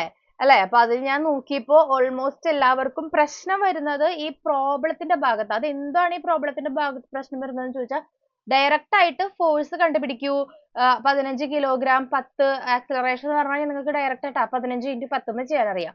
ഇത് തിരിച്ചു ചോദിച്ചാൽ നിങ്ങൾക്ക് ആകെ കൺഫ്യൂഷൻ ആയി അല്ലെ? ഞാൻ കുറെ പേരുടെ അടുത്ത് ആൻസേഴ്സ് നോക്കിയപ്പോൾ മിക്കവർക്കും പറ്റിയിട്ടുള്ളത് ഈ ഡയറക്റ്റ് അല്ലാതെ ഇൻഡയറക്റ്റ് ആയിട്ട് വരുന്ന ക്വസ്റ്റ്യൻസിനാണ് ഒരുപാട് പേർക്ക് തെറ്റ് സംഭവിച്ചിട്ടുള്ളത്. ഇപ്പൊ നമുക്ക് ഫോഴ്സ് തന്നു, ആക്സിലറേഷൻ കണ്ടുപിടിക്കാൻ ചോദിച്ചു കഴിഞ്ഞാൽ അത് ഇതിൽ അപ്ലൈ ചെയ്യുക എന്ന് പറയുന്നത് നിങ്ങൾ ചിന്തിക്കാത്ത ഒരു കാര്യം. അപ്പൊ അങ്ങനത്തെ ട്വിസ്റ്റിംഗ് ആയിട്ടുള്ള സാധനങ്ങളും നമ്മൾ പ്രാക്ടീസ് ചെയ്യണം കൂടുതൽ. ഓക്കെ, അപ്പോ ഇത്രയുമാണ് ഫോഴ്സ്. അപ്പൊ ഫോഴ്സിന്റെ യൂണിറ്റ് 2 എണ്ണം ഉണ്ട്. 2 എണ്ണം എന്ന് പറഞ്ഞാൽ 2 തരത്തിൽ നമുക്ക് ഉപയോഗിക്കാം. ഒന്നില്ലെങ്കിൽ ന്യൂട്ടൺ എന്ന് പറയുന്നതാണ് ഒരു യൂണിറ്റ്, അതിനെ നമ്മൾ n എന്നാണ് റെപ്രസെന്റ് ചെയ്യുന്നത്. അല്ലെങ്കിൽ kilogram metre per second square. ഇത് രണ്ടും യൂണിറ്റ് ഓഫ് ഫോഴ്സ് ആണ്. അതെന്തുകൊണ്ടാണ് ഈ kilogram metre per second square വന്നത്? ഫോഴ്സ് എന്ന് പറയുന്നത് മാസ് ഇൻറ്റു ആക്സിലറേഷൻ ആണ്. മാസിന്റെ യൂണിറ്റ് കിലോഗ്രാം, ആക്സിലറേഷന്റെ unit metre per second square. അപ്പൊ അതിനെ ഒരുമിച്ച് എഴുതുന്നതാണ് kilogram metre per second square. അപ്പൊ ഇത്രയുമാണ് ഫോഴ്സിന്റെ കാര്യങ്ങൾ. ഇനി എല്ലാവരും നോട്ട് ചെയ്തിട്ടുണ്ടാവും വിചാരിക്കുന്നു. ഓക്കെ, ഇനി നമ്മൾ അടുത്ത ഭാഗത്തിലേക്ക് കിടക്കുകയാണ്. Effect of force. ഫോഴ്സ് എന്താണ്, എങ്ങനെ തരത്തിലുള്ള ഫോഴ്സുകൾ ഉണ്ട്, അതിനെങ്ങനെ കാറ്റഗറൈസ് ചെയ്യാം എന്നൊക്കെ നമ്മൾ പഠിച്ചു. ഇനി ഈ ഫോഴ്സ് കാരണം ഉണ്ടാകുന്ന എഫക്റ്റുകൾ, എന്തൊക്കെ മാറ്റങ്ങളാണ് ഒരു വസ്തുവില് ഫോഴ്സിന് കൊണ്ടുവരാൻ സാധിക്കുന്നത്, അതാണ് എഫക്ട്സ് ഓഫ് ഫോഴ്സ് എന്ന് പറയുന്നത്. എന്താണ്? ഫോഴ്സ് കാരണം ഒരു വസ്തുവിൽ എന്തൊക്കെ മാറ്റങ്ങൾ ഉണ്ടാക്കാൻ സാധിക്കുന്നു എന്നുള്ളതാണ് എഫക്ട്സ് ഓഫ് ഫോഴ്സ്. അതാണ് നമ്മൾ ഇനി ഡിസ്കസ് ചെയ്യാനായിട്ട് പോകുന്നത്. അപ്പൊ ഇത് വളരെ ഇമ്പോർട്ടന്റ് ആയിട്ടുള്ള കാര്യമാണ്, നിങ്ങൾക്ക് അറിയുന്ന കാര്യമാണ്, നമ്മൾ ഡെയിലി യൂസ് ചെയ്യുന്ന കാര്യങ്ങളാണ് ഈ എഫക്ട് ഓഫ് ഫോഴ്സ് എന്ന് പറയുന്നത്. അത് നമ്മൾ ഇങ്ങനെ ഒരു ഫിസിക്സുമായിട്ട് പഠിക്കുമ്പോൾ നമ്മൾ ഇങ്ങനെയാണ് അതിനെ കാണുന്നത്. അതാണ് നമ്മൾ നോക്കാൻ പോകുന്നത്. ഫസ്റ്റത്തെ എഫക്ട് എന്ന് പറയുന്നത് force can change the state of motion. State of motion എന്ന് പറഞ്ഞാൽ എന്താ? സ്റ്റേറ്റ് ഓഫ് മോഷൻ എന്ന് പറയുന്നത് ഒരു വസ്തു ഏത് രീതിയിലുള്ള മോഷന്റെ സ്റ്റേറ്റിലാണ് ഇരിക്കുന്നത്. മോഷൻ എന്ന് പറഞ്ഞാൽ ചലനം. ഏത് രീതിയിലുള്ള ചലനത്തിലാണ് ഇരിക്കുന്നത്, അതായത് ഒരു വസ്തു ഒരു അനക്കവും ഇല്ലാതെ വെറുതെ ഇരിക്കുകയാണോ, അല്ലെങ്കിൽ അത് മൂവ് ചെയ്തുകൊണ്ടിരിക്കുകയാണോ? ഓക്കെ, ഇതാണ് അതിന്റെ സ്റ്റേറ്റ് ഓഫ് മോഷൻ. ഇപ്പൊ നമ്മൾ ക്ലാസ് കേൾക്കാനിരിക്കുമ്പോൾ നമ്മുടെ സ്റ്റേറ്റ് ഓഫ് മോഷൻ എന്താ? റെസ്റ്റിലാണ് അല്ലെ? റെസ്റ്റ് എന്ന് പറഞ്ഞാൽ എന്താ? നമ്മൾ അനങ്ങാതെ ഇരിക്കുകയാണ്. അനങ്ങാതെ ഇരുന്ന് കേൾക്കണം കേട്ടോ. അങ്ങോട്ടും ഇങ്ങോട്ടും നടന്നിട്ട് ക്ലാസ് കേൾക്കരുത്. അനങ്ങാതെ സ്റ്റേറ്റ് ഓഫ് റെസ്റ്റിൽ ഇരുന്നിട്ട് വേണം നമ്മൾ ക്ലാസ് കേൾക്കാൻ. അപ്പോ എന്താണ് സ്റ്റേറ്റ് ഓഫ് മോഷൻ എന്ന് പറയുന്നത്? ഒരു വസ്തുവിന്റെ ഒരു പെർട്ടിക്കുലർ സമയത്ത് ഏത് ചലന രീതിയിലാണോ അത് ഇരിക്കുന്നത് അതാണ് സ്റ്റേറ്റ് ഓഫ് മോഷൻ. അത് അനങ്ങാതെ ഇരിക്കുകയാണെങ്കിൽ സ്റ്റേറ്റ് ഓഫ് റെസ്റ്റ് എന്ന് പറയും. മൂവ് ചെയ്തുകൊണ്ടിരിക്കുകയാണെങ്കിൽ സ്റ്റേറ്റ് ഓഫ് മോഷൻ എന്ന് പറയും. ഓക്കെ, അപ്പൊ അതാണ് നമ്മുടെ സ്റ്റേറ്റ് ഓഫ് മോഷൻ എന്ന് പറയുന്നത്. ഒന്നെങ്കിൽ റെസ്റ്റിലായിരിക്കാം, അല്ലെങ്കിൽ മൂവ് ചെയ്തുകൊണ്ടിരിക്കുകയായിരിക്കാം. അപ്പൊ state of rest or motion, ഒന്നെങ്കിൽ സ്റ്റേറ്റ് ഓഫ് റെസ്റ്റ് അല്ലെങ്കിൽ അതിന്റെ മൂവ്മെന്റ്, ഇതിനെയാണ് നമ്മൾ ഫോഴ്സിന് മാറ്റാൻ സാധിക്കുന്നു എന്ന് പറയുന്നത്. അതായത് അനങ്ങാതിരിക്കുന്ന ഒരു വസ്തു തന്നെത്താനെ മൂവ് ചെയ്ത് തുടങ്ങുമോ? വെറുതെ ഇരിക്കുകയാണ്. നിങ്ങൾ ഒരു ബോള് ചിലപ്പോൾ മൂവ് ചെയ്യട്ടോ കാറ്റത്ത്, അത് പോട്ടെ. എന്തെങ്കിലും ഒരു വസ്തു അനങ്ങാതെ ഒരു സ്ഥലത്ത് ഇരിക്കുകയാണ്. നമ്മൾ ഒരു എക്സ്റ്റേണലി ഒരു ഫോഴ്സ് കൊടുക്കാതെ ഇത് തന്നെ അങ്ങോട്ട് മൂവ് ചെയ്ത് തുടങ്ങുമോ? അങ്ങനെ മൂവ് ചെയ്ത് തുടങ്ങിയാൽ നമ്മൾ പേടിക്കും അല്ലേ? അയ്യോ, സാധനം തന്നെ മൂവ് ചെയ്തു എന്നൊക്കെ പറഞ്ഞ് നമ്മൾ പേടിക്കും. അങ്ങനെ മൂവ് ചെയ്യില്ല അല്ലെ? അപ്പൊ ഒരു റെസ്റ്റിലിരിക്കുന്ന ഒരു വസ്തുവിന്റെ സ്റ്റേറ്റ് ഓഫ് മോഷൻ എന്ന് പറയുന്നത് അത് അനങ്ങാതെ ഇരിക്കുന്നു എന്നുള്ളതാണ് അതിന്റെ ആ സമയത്തെ ചലന രീതി. ഈ ഒരു രീതിയിൽ നിന്ന് അതിനെ അടുത്ത ഒരു സ്റ്റേറ്റ് ഓഫ് മോഷനിലേക്ക്, അതായത് അതിനെ അവിടുന്ന് നീക്കണമെങ്കിൽ നമ്മൾ ഒരു ഫോഴ്സ് അപ്ലൈ ചെയ്യണം അല്ലേ? അപ്പൊ ആ ഒരു ഫോഴ്സ് കാരണം ഒരു വസ്തുവിന്റെ എന്ത് മാറി? സ്റ്റേറ്റ് ഓഫ് മോഷൻ മാറി. മനസ്സിലായോ? ആദ്യം അത് റെസ്റ്റിലിരിക്കുകയായിരുന്നു, നമ്മളൊരു ഫോഴ്സ് അപ്ലൈ ചെയ്തപ്പോ അത് അവിടുന്ന് അനങ്ങിത്തുടങ്ങി, നീങ്ങിത്തുടങ്ങി. അപ്പൊ അതിന്റെ മുൻപുണ്ടായിരുന്ന അവസ്ഥ, റെസ്റ്റ് എന്ന് പറയുന്ന ഒരു അവസ്ഥയിൽ നിന്ന് അത് മൂവ് ചെയ്യുക എന്നുള്ള ഒരു അവസ്ഥയിലേക്ക് ചേഞ്ച് ചെയ്തു. എന്തുകൊണ്ടാണ് അങ്ങനെ ചേഞ്ച് വന്നത്? Because of the applied force. നമ്മൾ ഒരു ഫോഴ്സ് അപ്ലൈ ചെയ്തത് കൊണ്ടാണ് അങ്ങനെ ഒരു ചേഞ്ച് അതിന് സംഭവിച്ചത്. അതുകൊണ്ടാണ് നമ്മൾ പറയുന്നത് ഫോഴ്സിന് ഒരു വസ്തുവിന്റെ ഏത് അവസ്ഥയിലാണോ അതിരിക്കുന്നത് അതിൽ നിന്നൊരു മാറ്റം കൊണ്ടുവരാൻ സാധിക്കും. അതാണ് force can change the state of motion എന്ന് പറയുന്നത്. ഇനി ഓൾറെഡി മൂവ് ചെയ്തുകൊണ്ടിരിക്കുന്ന ഒരു വസ്തു ആണെങ്കിൽ അത് തന്നെത്താൻ, നമ്മൾ ഫ്രിക്ഷന്റെ കേസ് പറഞ്ഞു, ഫ്രിക്ഷൻ ഉണ്ടെങ്കിൽ അത് നിൽക്കും എന്ന് പറഞ്ഞു. ഫ്രിക്ഷൻ എന്ന് പറയുന്നതും ഒരു ഫോഴ്സ് അല്ലേ? ആ ഫ്രിക്ഷൻ എന്ന് പറയുന്ന ഒരു ഫോഴ്സ് അവിടെ വന്നത് കൊണ്ടല്ലേ ഇതവിടെ നിന്നത് അല്ലേ? അപ്പൊ അതും ഒരു ഫോഴ്സിന്റെ ഒരു എഫക്റ്റ് കാരണമാണല്ലോ ഒരു മൂവ് ചെയ്തുകൊണ്ടിരിക്കുന്ന വസ്തു തന്നെത്താനെ അവിടെ നിന്നത്. അല്ലെങ്കിൽ നമുക്ക് പോയിട്ട് പിടിച്ചു നിർത്താം.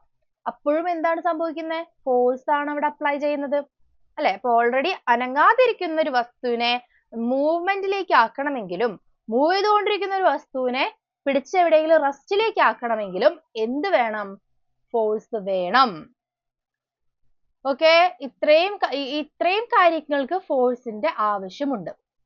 അതായത് മൂവ് ചെയ്തുകൊണ്ടിരിക്കുന്ന ഒരു വസ്തുവിനെ തടഞ്ഞു നിർത്താൻ അല്ലെങ്കിൽ അതിന്റെ മോഷൻ ചേഞ്ച് ചെയ്യാനും, പിന്നെ എന്താണ് അനങ്ങാതിരിക്കുന്ന ഒരു വസ്തുവിനെ മൂവ്മെന്റിലേക്ക് ആക്കാനും ഒക്കെയും ഫോഴ്സ് വേണം. അപ്പൊ നിങ്ങൾ ആലോചിക്കുമ്പോൾ ഈ ഫ്രിക്ഷൻ കാരണം അത് നിൽക്കുന്നുണ്ടെങ്കിലോ, അപ്പൊ ഇതെന്താ? അത് ഫ്രിക്ഷൻ എന്ന് പറയുന്നത് എന്താ? ഒരു ഫോഴ്സ് ആണ്. അപ്പൊ ഫോഴ്സ് കാരണമാണ് അത് അവിടെ നിൽക്കുന്നത്. ഫ്രിക്ഷണൽ ഫോഴ്സ് എന്ന് പറയുന്ന ഒരു ഫോഴ്സ് അപ്ലൈ ആകുന്നത് കൊണ്ടാണ് അവിടെ നിൽക്കുന്നത്. ആ ഫോഴ്സ് അവിടെ ഇല്ലായിരുന്നെങ്കിൽ അത് നിൽക്കുവോ? ഇല്ല, അതിങ്ങനെ പോയിക്കൊണ്ടേയിരിക്കും. അപ്പൊ ഒന്നെങ്കിൽ നമ്മളായിട്ടൊരു ഫോഴ്സ് അപ്ലൈ ചെയ്തതിനെ പിടിച്ചു നിർത്തണം, അല്ലെങ്കിൽ ഫ്രിക്ഷണൽ ഫോഴ്സ് കൊണ്ട് അതിന്റെ മൂവ്മെന്റ് സ്റ്റോപ്പ് ആകണം. അപ്പൊ അതും ഒരു ഫോഴ്സ്. അപ്പൊ എന്തൊക്കെ സംഭവിച്ചു അവിടെ? അനങ്ങാതിരിക്കുന്ന ഒരു വസ്തുവിനെ മൂവ് ചെയ്യിപ്പിക്കാൻ ഫോഴ്സ് വേണം. ഓൾറെഡി മൂവ് ചെയ്തുകൊണ്ടിരിക്കുന്ന ഒരു വസ്തുവിനെ തടഞ്ഞു നിർത്താൻ, റെസ്റ്റിലേക്ക് ആക്കാനായിട്ട് ഒരു ഫോഴ്സ് വേണം. ഇനി ഈ ഡിറക്ഷനിൽ, ഇങ്ങനെ ഒരു ഡയറക്ഷനിൽ മൂവ് ചെയ്തുകൊണ്ടിരിക്കുന്ന ഒരു വസ്തുവാണെന്ന് വിചാരിക്കും. ഇങ്ങനെ മൂവ് ചെയ്തുകൊണ്ടേയിരിക്കുകയാണ് കേട്ടോ. ഇനി ഇതിനെ പെട്ടെന്ന് ഇപ്പുറത്തെ സൈഡിലേക്ക് അതിനെ മൂവ് ആക്കണമെങ്കിൽ നമ്മളൊരു ഫോഴ്സ് അപ്ലൈ ചെയ്യണ്ടേ? തന്നെത്താൻ ഇങ്ങനെ പോയിക്കൊണ്ടിരിക്കുന്ന ഒരു സാധനം പെട്ടെന്ന് എന്നാ ഈ കുറെ നേരമായില്ലേ ഇങ്ങനെ പോകണമെന്ന്, ഒന്ന് സൈഡ് തിരിഞ്ഞ് പോയേക്കാം എന്ന് വിചാരിച്ചിട്ട് ഒരു വസ്തു തന്നെത്താനെ നീങ്ങുമോ? ഇല്ല. അപ്പൊ എന്ത് ചേഞ്ച് ചെയ്യാ അവിടെ? ഡയറക്ഷൻ അല്ലെ, ദിശ മാറി. അതിനും എന്ത് വേണം? ഫോഴ്സ് വേണം. അപ്പൊ എന്തിനൊക്കെയാണ് ഫോഴ്സ് വേണ്ടത്? Change the state of rest or motion or direction, ദിശ മാറ്റാൻ. അനങ്ങാതിരിക്കുന്ന ഒരു വസ്തുവിനെ മൂവ് ചെയ്യിപ്പിക്കാൻ വേണം. മൂവ് ചെയ്തുകൊണ്ടിരിക്കുന്ന ഒരു വസ്തുവിനെ അവിടെ റെസ്റ്റിലേക്ക് ആക്കാൻ ഫോഴ്സ് വേണം. പിന്നെ ഓൾറെഡി മൂവ് ചെയ്തിരിക്കുന്ന ഒരു വസ്തുവിന്റെ ദിശ മാറ്റി വിടാനും ഫോഴ്സ് വേണം. ഓക്കെ, മനസ്സിലായോ? അപ്പൊ ഇത്രയും കാര്യങ്ങൾക്കാണ് നമുക്ക് ഫോഴ്സ് ആവശ്യമായിട്ട് വരുന്നത്. ഓക്കെ, അപ്പൊ ഇത്രയും കാര്യങ്ങൾക്ക് നമുക്ക് ഫോഴ്സ് ആവശ്യമായിട്ട് വരുന്നുണ്ട്. ഓക്കെ, അപ്പൊ ഇതാണ് ഫസ്റ്റത്തെ എഫക്റ്റ്. ഇത്രയും കാര്യങ്ങൾ മാത്രമല്ല, ഇനിയും ഉണ്ട് നമുക്ക് ഒരുപാട് ഫോഴ്സിന്റെ എഫക്റ്റുകൾ അല്ലെങ്കിൽ റിസൾട്ടുകൾ, എഫക്റ്റുകൾ എന്ന് പറയുന്നത്. അപ്പൊ ഈ കാര്യങ്ങൾ എല്ലാവർക്കും ക്ലിയർ ആയല്ലോ? എന്തൊക്കെയാണ്? Change the state of rest, അനങ്ങാതിരിക്കുന്ന ഒരു വസ്തുവിനെ മൂവ് ചെയ്യിപ്പിക്കാൻ, മൂവ് ചെയ്തിരിക്കുന്ന ഒരു വസ്തുവിനെ തടഞ്ഞു നിർത്താൻ, പിന്നെ അതിന്റെ ദിശ മാറ്റാൻ. ഈ 3 കാര്യങ്ങൾക്കും ഫോഴ്സ് നമുക്ക് ആവശ്യമാണ്. ഫോഴ്സ് ഇല്ലാതെ ഇതൊന്നും ചെയ്യാനായിട്ട് പറ്റില്ല. അതാണ് ഒന്നാമത്തെ. ഇനി ഷേപ്പ് ഓഫ് ആൻ ഒബ്ജക്റ്റ്, ഒരു വസ്തുവിന്റെ എന്ത് മാറ്റാൻ? ഷേപ്പ് മാറ്റാൻ. ഷേപ്പ് എന്ന് പറഞ്ഞാൽ എന്താണ്? അതിന്റെ ഒരു രൂപം മാറ്റാനായിട്ട് ഫോഴ്സ് വേണം. എങ്ങനെ രൂപം മാറ്റാൻ ഫോഴ്സ് വേണ്ടത്? നമ്മളൊരു നാരങ്ങ പിഴിയാന്ന് വിചാരിക്കുക. നമ്മൾ ആ ഫോഴ്സ് അവിടെ അപ്ലൈ ചെയ്യുമ്പോൾ നാരങ്ങയുടെ എന്ത് മാറി? ഷേപ്പ് മാറി അല്ലേ? നമ്മള് എന്തെങ്കിലും ഒരു വസ്തുവില് ഒരു ഫോഴ്സ് അപ്ലൈ ചെയ്താൽ അതിന്റെ ഷേപ്പ് മാറും. നമ്മൾ എത്രത്തോളം ഫോഴ്സ് അപ്ലൈ ചെയ്യുന്നുണ്ട് എന്നനുസരിച്ചിരിക്കും. ആ ഫോഴ്സ് അപ്ലൈ ചെയ്ത ഷേപ്പ് മാറുന്നു വിചാരിച്ചിട്ട് ഒരു ഇരുമ്പ് കമ്പി പോയി പിടിച്ച് ഞെക്കി കഴിഞ്ഞാൽ അതിന്റെ ഷേപ്പ് മാറില്ല. അതിന് നമുക്ക് സൂപ്പർ പവേഴ്സ് ഒക്കെ വേണം. പക്ഷെ ഒരു വസ്തുവിന്റെ ഷേപ്പ് മാറുന്നുണ്ടെങ്കിൽ അതിന് ഫോഴ്സ് അപ്ലൈ ചെയ്യണം. ഓക്കെ, ഒരു വസ്തുവിന്റെ ഷേപ്പ്, രൂപം മാറുന്നുണ്ടെങ്കിൽ അതിന് ഉറപ്പായും ഒരു ഫോഴ്സ് അപ്ലൈ ചെയ്താൽ മാത്രമേ സാധിക്കുകയുള്ളൂ. എന്താണ്? നമ്മൾ വലിയ ഈ മറ്റേ ഹാമർ ഒക്കെ യൂസ് ചെയ്തിട്ട് അടിച്ച് പരത്തി ഓരോന്നിന്റെ ഒക്കെ ഷേപ്പ് മാറ്റില്ലേ? നമ്മൾ ഓർണമെന്റ്സ് ഒക്കെ ഉണ്ടാക്കുന്നത് അങ്ങനെയല്ലേ? ഇരുമ്പൊക്കെ അടിച്ചു പരത്തിയിട്ട് ഓരോരോ വസ്തുക്കളൊക്കെ ഉണ്ടാക്കുന്നത് എങ്ങനെയാണ്? അപ്പൊ ഫോഴ്സ് അപ്ലൈ ചെയ്യുന്നത് കൊണ്ടല്ലേ അതിന്റെ ഷേപ്പ് മാറുന്നത് അല്ലെ? അതായത് ഗോൾഡ് ഒക്കെ അടിച്ച് അതിന്റെ ഷേപ്പ് മാറ്റുന്നത് എങ്ങനെയാണ്? ഫോഴ്സ് അപ്ലൈ ചെയ്തിട്ട്. ആ അടിക്കുക എന്ന് പറയുന്നത് ഫോഴ്സ് അല്ലേ? എത്രത്തോളം ഫോഴ്സ് അപ്ലൈ ചെയ്യുന്നുണ്ടോ എന്നനുസരിച്ചിട്ടാണ് നമ്മുടെ ഒരു വസ്തുവിന്റെ ഷേപ്പ് മാറുന്നത്. കമന്റ് സെക്ഷനിൽ കുറച്ച് സംശയങ്ങളൊക്കെ ഞാൻ കാണുന്നുണ്ട്. നിങ്ങൾക്ക് എന്ത് കാര്യങ്ങളെ പറ്റിയും ക്ലാസ്സസിന്റെ എമൗണ്ടിനെയും ഫീസിനെയും പറ്റി എന്തെങ്കിലുമൊക്കെ സംശയങ്ങൾ ഉണ്ടെങ്കിൽ ഡയറക്റ്റ് ആയിട്ട് ഗ്രൂപ്പിൽ ചോദിക്കുക കേട്ടോ. നമ്മൾ ക്ലാസ്സിന്റെ ഇടയിൽ ഇങ്ങനെ കമന്റ്സ് ഇട്ട് കഴിഞ്ഞാൽ ബാക്കിയുള്ളവരുടെയും കൂടെ ശ്രദ്ധ അതിലേക്ക് വരും. അതുകൊണ്ട് ഇങ്ങനത്തെ കാര്യങ്ങളൊക്കെ ഇവിടെയല്ല ചോദിക്കേണ്ടത്, നമുക്ക് ഗ്രൂപ്പിലാണ് ഇങ്ങനത്തെ സംശയങ്ങളെല്ലാതും തീർക്കേണ്ടത്. ഓക്കെ, ബാക്കിയുള്ള ആൾക്കാരും കൂടെ അതിന് ഇപ്പോ ആ ചർച്ചയാണ് ഗ്രൂപ്പിൽ നടക്കുന്നത്. അപ്പൊ ബാക്കി ആൾക്കാരും കൂടെ അത് ശ്രദ്ധിച്ചുകൊണ്ടിരിക്കും. ഇവിടെ ആരും ക്ലാസ് ശ്രദ്ധിക്കില്ല. So even if it is parents or students, കുട്ടികളാണെങ്കിലും പാരന്റ്സ് ആണെങ്കിലും ഇവിടെ ചാറ്റ് ബോക്സിലല്ല ഇതെല്ലാം ചോദിക്കേണ്ടത്. പ്ലീസ് എന്തായാലും എല്ലാവരും ഗ്രൂപ്പിൽ ചോദിക്കുക. അത് അഡ്മിഷൻ ഓഫീസുമായിട്ട് ബന്ധപ്പെട്ടിട്ടാണ് നിങ്ങളുടെ ഇങ്ങനത്തെ സംശയങ്ങൾ തീർക്കേണ്ടത്. അപ്പോ ആരും അതിനോട് ഇനി സംസാരിച്ച് പ്രതികരിച്ച് ഇവിടെ ശ്രദ്ധിക്കാതിരിക്കരുത്. നമ്മൾ ഇവിടെ ക്ലാസ് എടുക്കുമ്പോൾ ക്ലാസ്സിൽ മാത്രം ശ്രദ്ധിക്കുക കേട്ടോ. ഓക്കെ, അപ്പോ അതാണ് ഷേപ്പ് ഓഫ് ആൻ ഒബ്ജക്റ്റ്. അപ്പൊ നമ്മൾ അടിക്കുക അല്ലെങ്കിൽ ചവിട്ടുക അങ്ങനത്തെ ഫോഴ്സ് ഒക്കെ അപ്ലൈ ചെയ്യുമ്പോൾ ഒരു വസ്തുവിന്റെ ഷേപ്പ് മാറും. എപ്പോഴൊക്കെ ഷേപ്പ് മാറുന്നുണ്ടോ അപ്പോഴൊക്കെയും ഒരു ഫോഴ്സ് അപ്ലൈ ചെയ്യണം. അടുത്തത് ഡയറക്ഷൻ ഓഫ് ആൻ ഒബ്ജക്റ്റ്. നമ്മൾ ഓൾറെഡി പറഞ്ഞു ഫോഴ്സ് എങ്ങനെയാണ് ഒരു വസ്തുവിന്റെ ഡയറക്ഷൻ ചേഞ്ച് ചെയ്യുന്നതെന്ന്. ഓൾറെഡി ഒരു ദിശയിൽ പോയിക്കൊണ്ടിരിക്കുന്ന ഒരു വസ്തുവിന്റെ ദിശ മാറ്റണമെങ്കിലും നമ്മൾ ഒരു ഫോഴ്സ് അപ്ലൈ ചെയ്യണം. തന്നെത്താനെ ഒരു വസ്തുവിന്റെ ദിശ മാറുകയില്ല. ഓൾറൈറ്റ്, അപ്പൊ ഇത്രയും 3 എഫക്റ്റുകളാണ് ഫോഴ്സിന് ഉള്ളത്. ഇനി നമുക്ക് ഇതിന്റെ കുറച്ച് എക്സാമ്പിൾസ് പഠിക്കാം. എന്തൊക്കെയാണ് ഈ എഫക്റ്റുകൾ കൊണ്ട് ഉണ്ടാകുന്ന കുറച്ച് നമ്മൾ സ്ഥിരം കാണുന്ന കുറെ എക്സാമ്പിൾസ് എന്തൊക്കെയാണെന്നുള്ളത് നമുക്ക് നോക്കാം. ഓക്കെ, അപ്പൊ നോക്കിയേ, മലയാളത്തിലുണ്ട് കേട്ടോ, ആരും പേടിക്കണ്ട, മലയാളത്തിലുണ്ട്. ഫസ്റ്റത്തെ നമ്മൾ പറഞ്ഞു സ്റ്റേഷനറി ഒബ്ജക്ട്, അതായത് നിശ്ചലമായിരിക്കുന്ന ഒരു വസ്തു, അതിനെയാണ് നമ്മൾ സ്റ്റേഷനറി ഒബ്ജക്ട് എന്ന് പറയുന്നത്. സ്റ്റേഷനറി എന്നുള്ള വേർഡ് യൂസ് ചെയ്യുന്നത് അനങ്ങാതിരിക്കുന്ന ഒരു വസ്തു എന്നുള്ളതിനെയാണ്. അപ്പൊ ഒരു force can cause an object that is at rest to start moving. എന്താണ്? വിശ്രമത്തിലിരിക്കുന്ന അല്ലെങ്കിൽ നിശ്ചലമായിരിക്കുന്ന ഒരു വസ്തുവിനെ മൂവ് ചെയ്യിക്കാൻ വേണ്ടിയിട്ട് നമ്മൾ ഫോഴ്സ് അപ്ലൈ ചെയ്യും. അതാണ് ഫസ്റ്റ് നമ്മൾ പഠിച്ചത്, force can change the state of rest of an object എന്ന് പറഞ്ഞത്. ഓക്കെ, അപ്പൊ അതിനൊരു ഉദാഹരണം എന്താണ്? നമുക്ക് കുറെ ഉദാഹരണം നമുക്കറിയാം അല്ലെ. നമ്മൾ ഫുട്ബോൾ വെറുതെ ഗ്രൗണ്ടിൽ ഇരിക്കുകയാണെങ്കിൽ തന്നെത്താനെ മൂവ് ചെയ്യോ? ഇല്ല, നമ്മൾ പോയിട്ട് അതിനൊരു ഫോഴ്സ് അപ്ലൈ ചെയ്യണം. അപ്പൊ നമ്മൾ അതിനെ പോയിട്ട് കിക്ക് ചെയ്താൽ ആ ഫുട്ബോൾ മൂവ് ചെയ്യും. അപ്പൊ നമ്മൾ എന്താണ് അവിടെ അപ്ലൈ ചെയ്തത്? ഫോഴ്സ് ആണ് അവിടെ അപ്ലൈ ചെയ്തത്. ഇനി സ്റ്റോപ്സ് എ മൂവിങ് ഒബ്ജക്ട്, അതായത് അനങ്ങിക്കൊണ്ടിരിക്കുന്ന അല്ലെങ്കിൽ നീങ്ങുന്ന വസ്തുവിനെ പൂർണ്ണമായിട്ടും നിർത്താൻ വേണ്ടിയിട്ട് ഫോഴ്സ് സഹായിക്കും. സൈക്കിളിന് ബ്രേക്ക് ഇടുന്നത് ഒരു ഫോഴ്സ് അല്ലേ? അല്ലേ? നമ്മൾ ബ്രേക്ക് പിടിക്കുക എന്ന് പറഞ്ഞാൽ നമ്മുടെ കയ്യിലെ ഫോഴ്സ് അവിടെ അപ്ലൈ ചെയ്യാതെ മൂവ് ചെയ്തുകൊണ്ടിരിക്കുന്ന ഒരു വസ്തു നിൽക്കുവോ? അല്ലെങ്കിൽ മൂവ് ചെയ്തുകൊണ്ടിരിക്കുന്ന ഒരു സൈക്കിൾ നിൽക്കുവോ? ഇല്ല. ബ്രേക്ക് എന്ന് പറയുന്നത് നമ്മൾ അപ്ലൈ ചെയ്യുന്ന ഒരു ഫോഴ്സ് ആണ്. നമ്മൾ അവിടെ നിന്ന് ഫോഴ്സ് കൊടുത്താൽ മാത്രമേ ആ വസ്തു അവിടെ അനങ്ങാതെ നിൽക്കുകയുള്ളൂ. അപ്പൊ അതാണ് അടുത്തൊരു എക്സാമ്പിൾ. എന്താണ്? Force can bring an object to complete rest. അതായത് മൂവ് ചെയ്തുകൊണ്ടിരിക്കുന്ന ഒരു വസ്തുവിനെ കംപ്ലീറ്റ് ആയിട്ട് നിർത്താൻ വേണ്ടിയിട്ടും ഒരു ഫോഴ്സ് വേണം. അതിനൊരു എക്സാമ്പിൾ ആണ് applying brakes on a bicycle to stop it. Okay, അതാണ് ഒരു എക്സാമ്പിൾ. അടുത്തത് change the speed of a moving object. Speed മാറ്റാനും അതും കൂടി ഒരു കാര്യമാണ്. ഒരു ഒബ്ജക്റ്റ് ഒരു പെർട്ടിക്കുലർ സ്പീഡിൽ ഇങ്ങനെ മൂവ് ചെയ്തുകൊണ്ടേ ഇരിക്കുകയാണെന്ന് വിചാരിക്കാം. ഇതിന്റെ സ്പീഡ് മാറ്റണം. കുറച്ചു നേരം കുറച്ച് പതുക്കിയല്ലേ പോയത്, ഞാൻ ഒന്ന് കുറച്ച് സ്പീഡിൽ പോവാന്ന് വിചാരിച്ചിട്ട് തന്നെ ഒരു സൈക്കിളിന്റെ സ്പീഡ് മാറുമോ? ഇല്ല. നമ്മൾ എന്ത് ചെയ്യണം? അവിടെ കൂടുതൽ ടൈംസ് പെഡൽ ചെയ്യണം അല്ലെ. അപ്പൊ നമ്മൾ അവിടെ കൂടുതൽ ഫോഴ്സ് ആണ് ഉപയോഗിക്കുന്നത്. അപ്പൊ ഓൾറെഡി മൂവ് ചെയ്തുകൊണ്ടിരിക്കുന്ന ഒരു വസ്തുവിന്റെ സ്പീഡ് ചേഞ്ച് ചെയ്യാൻ വേണ്ടിയിട്ടും നമ്മൾ എന്ത് ഉപയോഗിക്കുന്നുണ്ട്? ഫോഴ്സ് ഉപയോഗിക്കുന്നുണ്ട് അല്ലെ. Increase the speed or decrease the speed, അതായത് സ്പീഡ് കൂട്ടാനും സ്പീഡ് കുറയ്ക്കാനും രണ്ടിനും ഫോഴ്സ് വേണം. വേഗത വർദ്ധിപ്പിക്കാൻ, അതായത് ത്വരണം, ഇനി കുറയ്ക്കാൻ അതിനെ നമ്മൾ ഡിസെലറേഷൻ എന്ന് പറയും ഇംഗ്ലീഷിൽ. മലയാളത്തിൽ വേഗ നിവാരണം ചെയ്യാന്ന് പറയും. അപ്പൊ അതിനും ഫോഴ്സ് വേണം. അപ്പൊ നമ്മൾ 3 കാര്യങ്ങളാണ് ഇവിടെ എക്സാമ്പിൾസ് ആയിട്ട് പഠിച്ചത്. ഇപ്പൊ നിശ്ചലമായ ഒരു വസ്തുവിനെ നീക്കാൻ, അതായത് സ്റ്റേഷനറി ആയിട്ടിരിക്കുന്ന ഒരു വസ്തുവിനെ മൂവ് ചെയ്യിപ്പിക്കാൻ ഫോഴ്സ് വേണം. അതിനൊരു ഉദാഹരണമാണ് നമ്മൾ ഫുട്ബോൾ കിക്ക് ചെയ്യുന്നത്. ഇനി മൂവ് ചെയ്തുകൊണ്ടിരിക്കുന്ന ഒരു വസ്തുവിനെ നിർത്താൻ വേണ്ടിയിട്ട് ഫോഴ്സ് വേണം. അതിനൊരു എക്സാമ്പിൾ ആണ് applying brakes on a cycle. ഇനി അടുത്തത് നമ്മൾ പഠിച്ചത് changes the speed of a moving object. Already move ചെയ്തുകൊണ്ടിരിക്കുന്ന ഒരു വസ്തുവിന്റെ സ്പീഡിനെ ചേഞ്ച് ചെയ്യിക്കാൻ വേണ്ടിയിട്ട്, അതിന്റെ സ്പീഡ് ചേഞ്ച് ചെയ്യാന്ന് പറഞ്ഞാൽ കൂട്ടല് മാത്രമല്ല ചേഞ്ച് ചെയ്യല്, കുറയ്ക്കലും ഒരു ചേഞ്ച് ചെയ്യലാണ് അല്ലെ. സ്പീഡ് കൂട്ടാനും നമ്മൾ ഒരു ഫോഴ്സ് അപ്ലൈ ചെയ്യണം. ഇനി മൂവ് ചെയ്തുകൊണ്ടിരിക്കുന്ന സാധനത്തിന്റെ സ്പീഡ് കുറയ്ക്കാനും നമ്മൾ ഒരു ഫോഴ്സ് അപ്ലൈ ചെയ്യണം.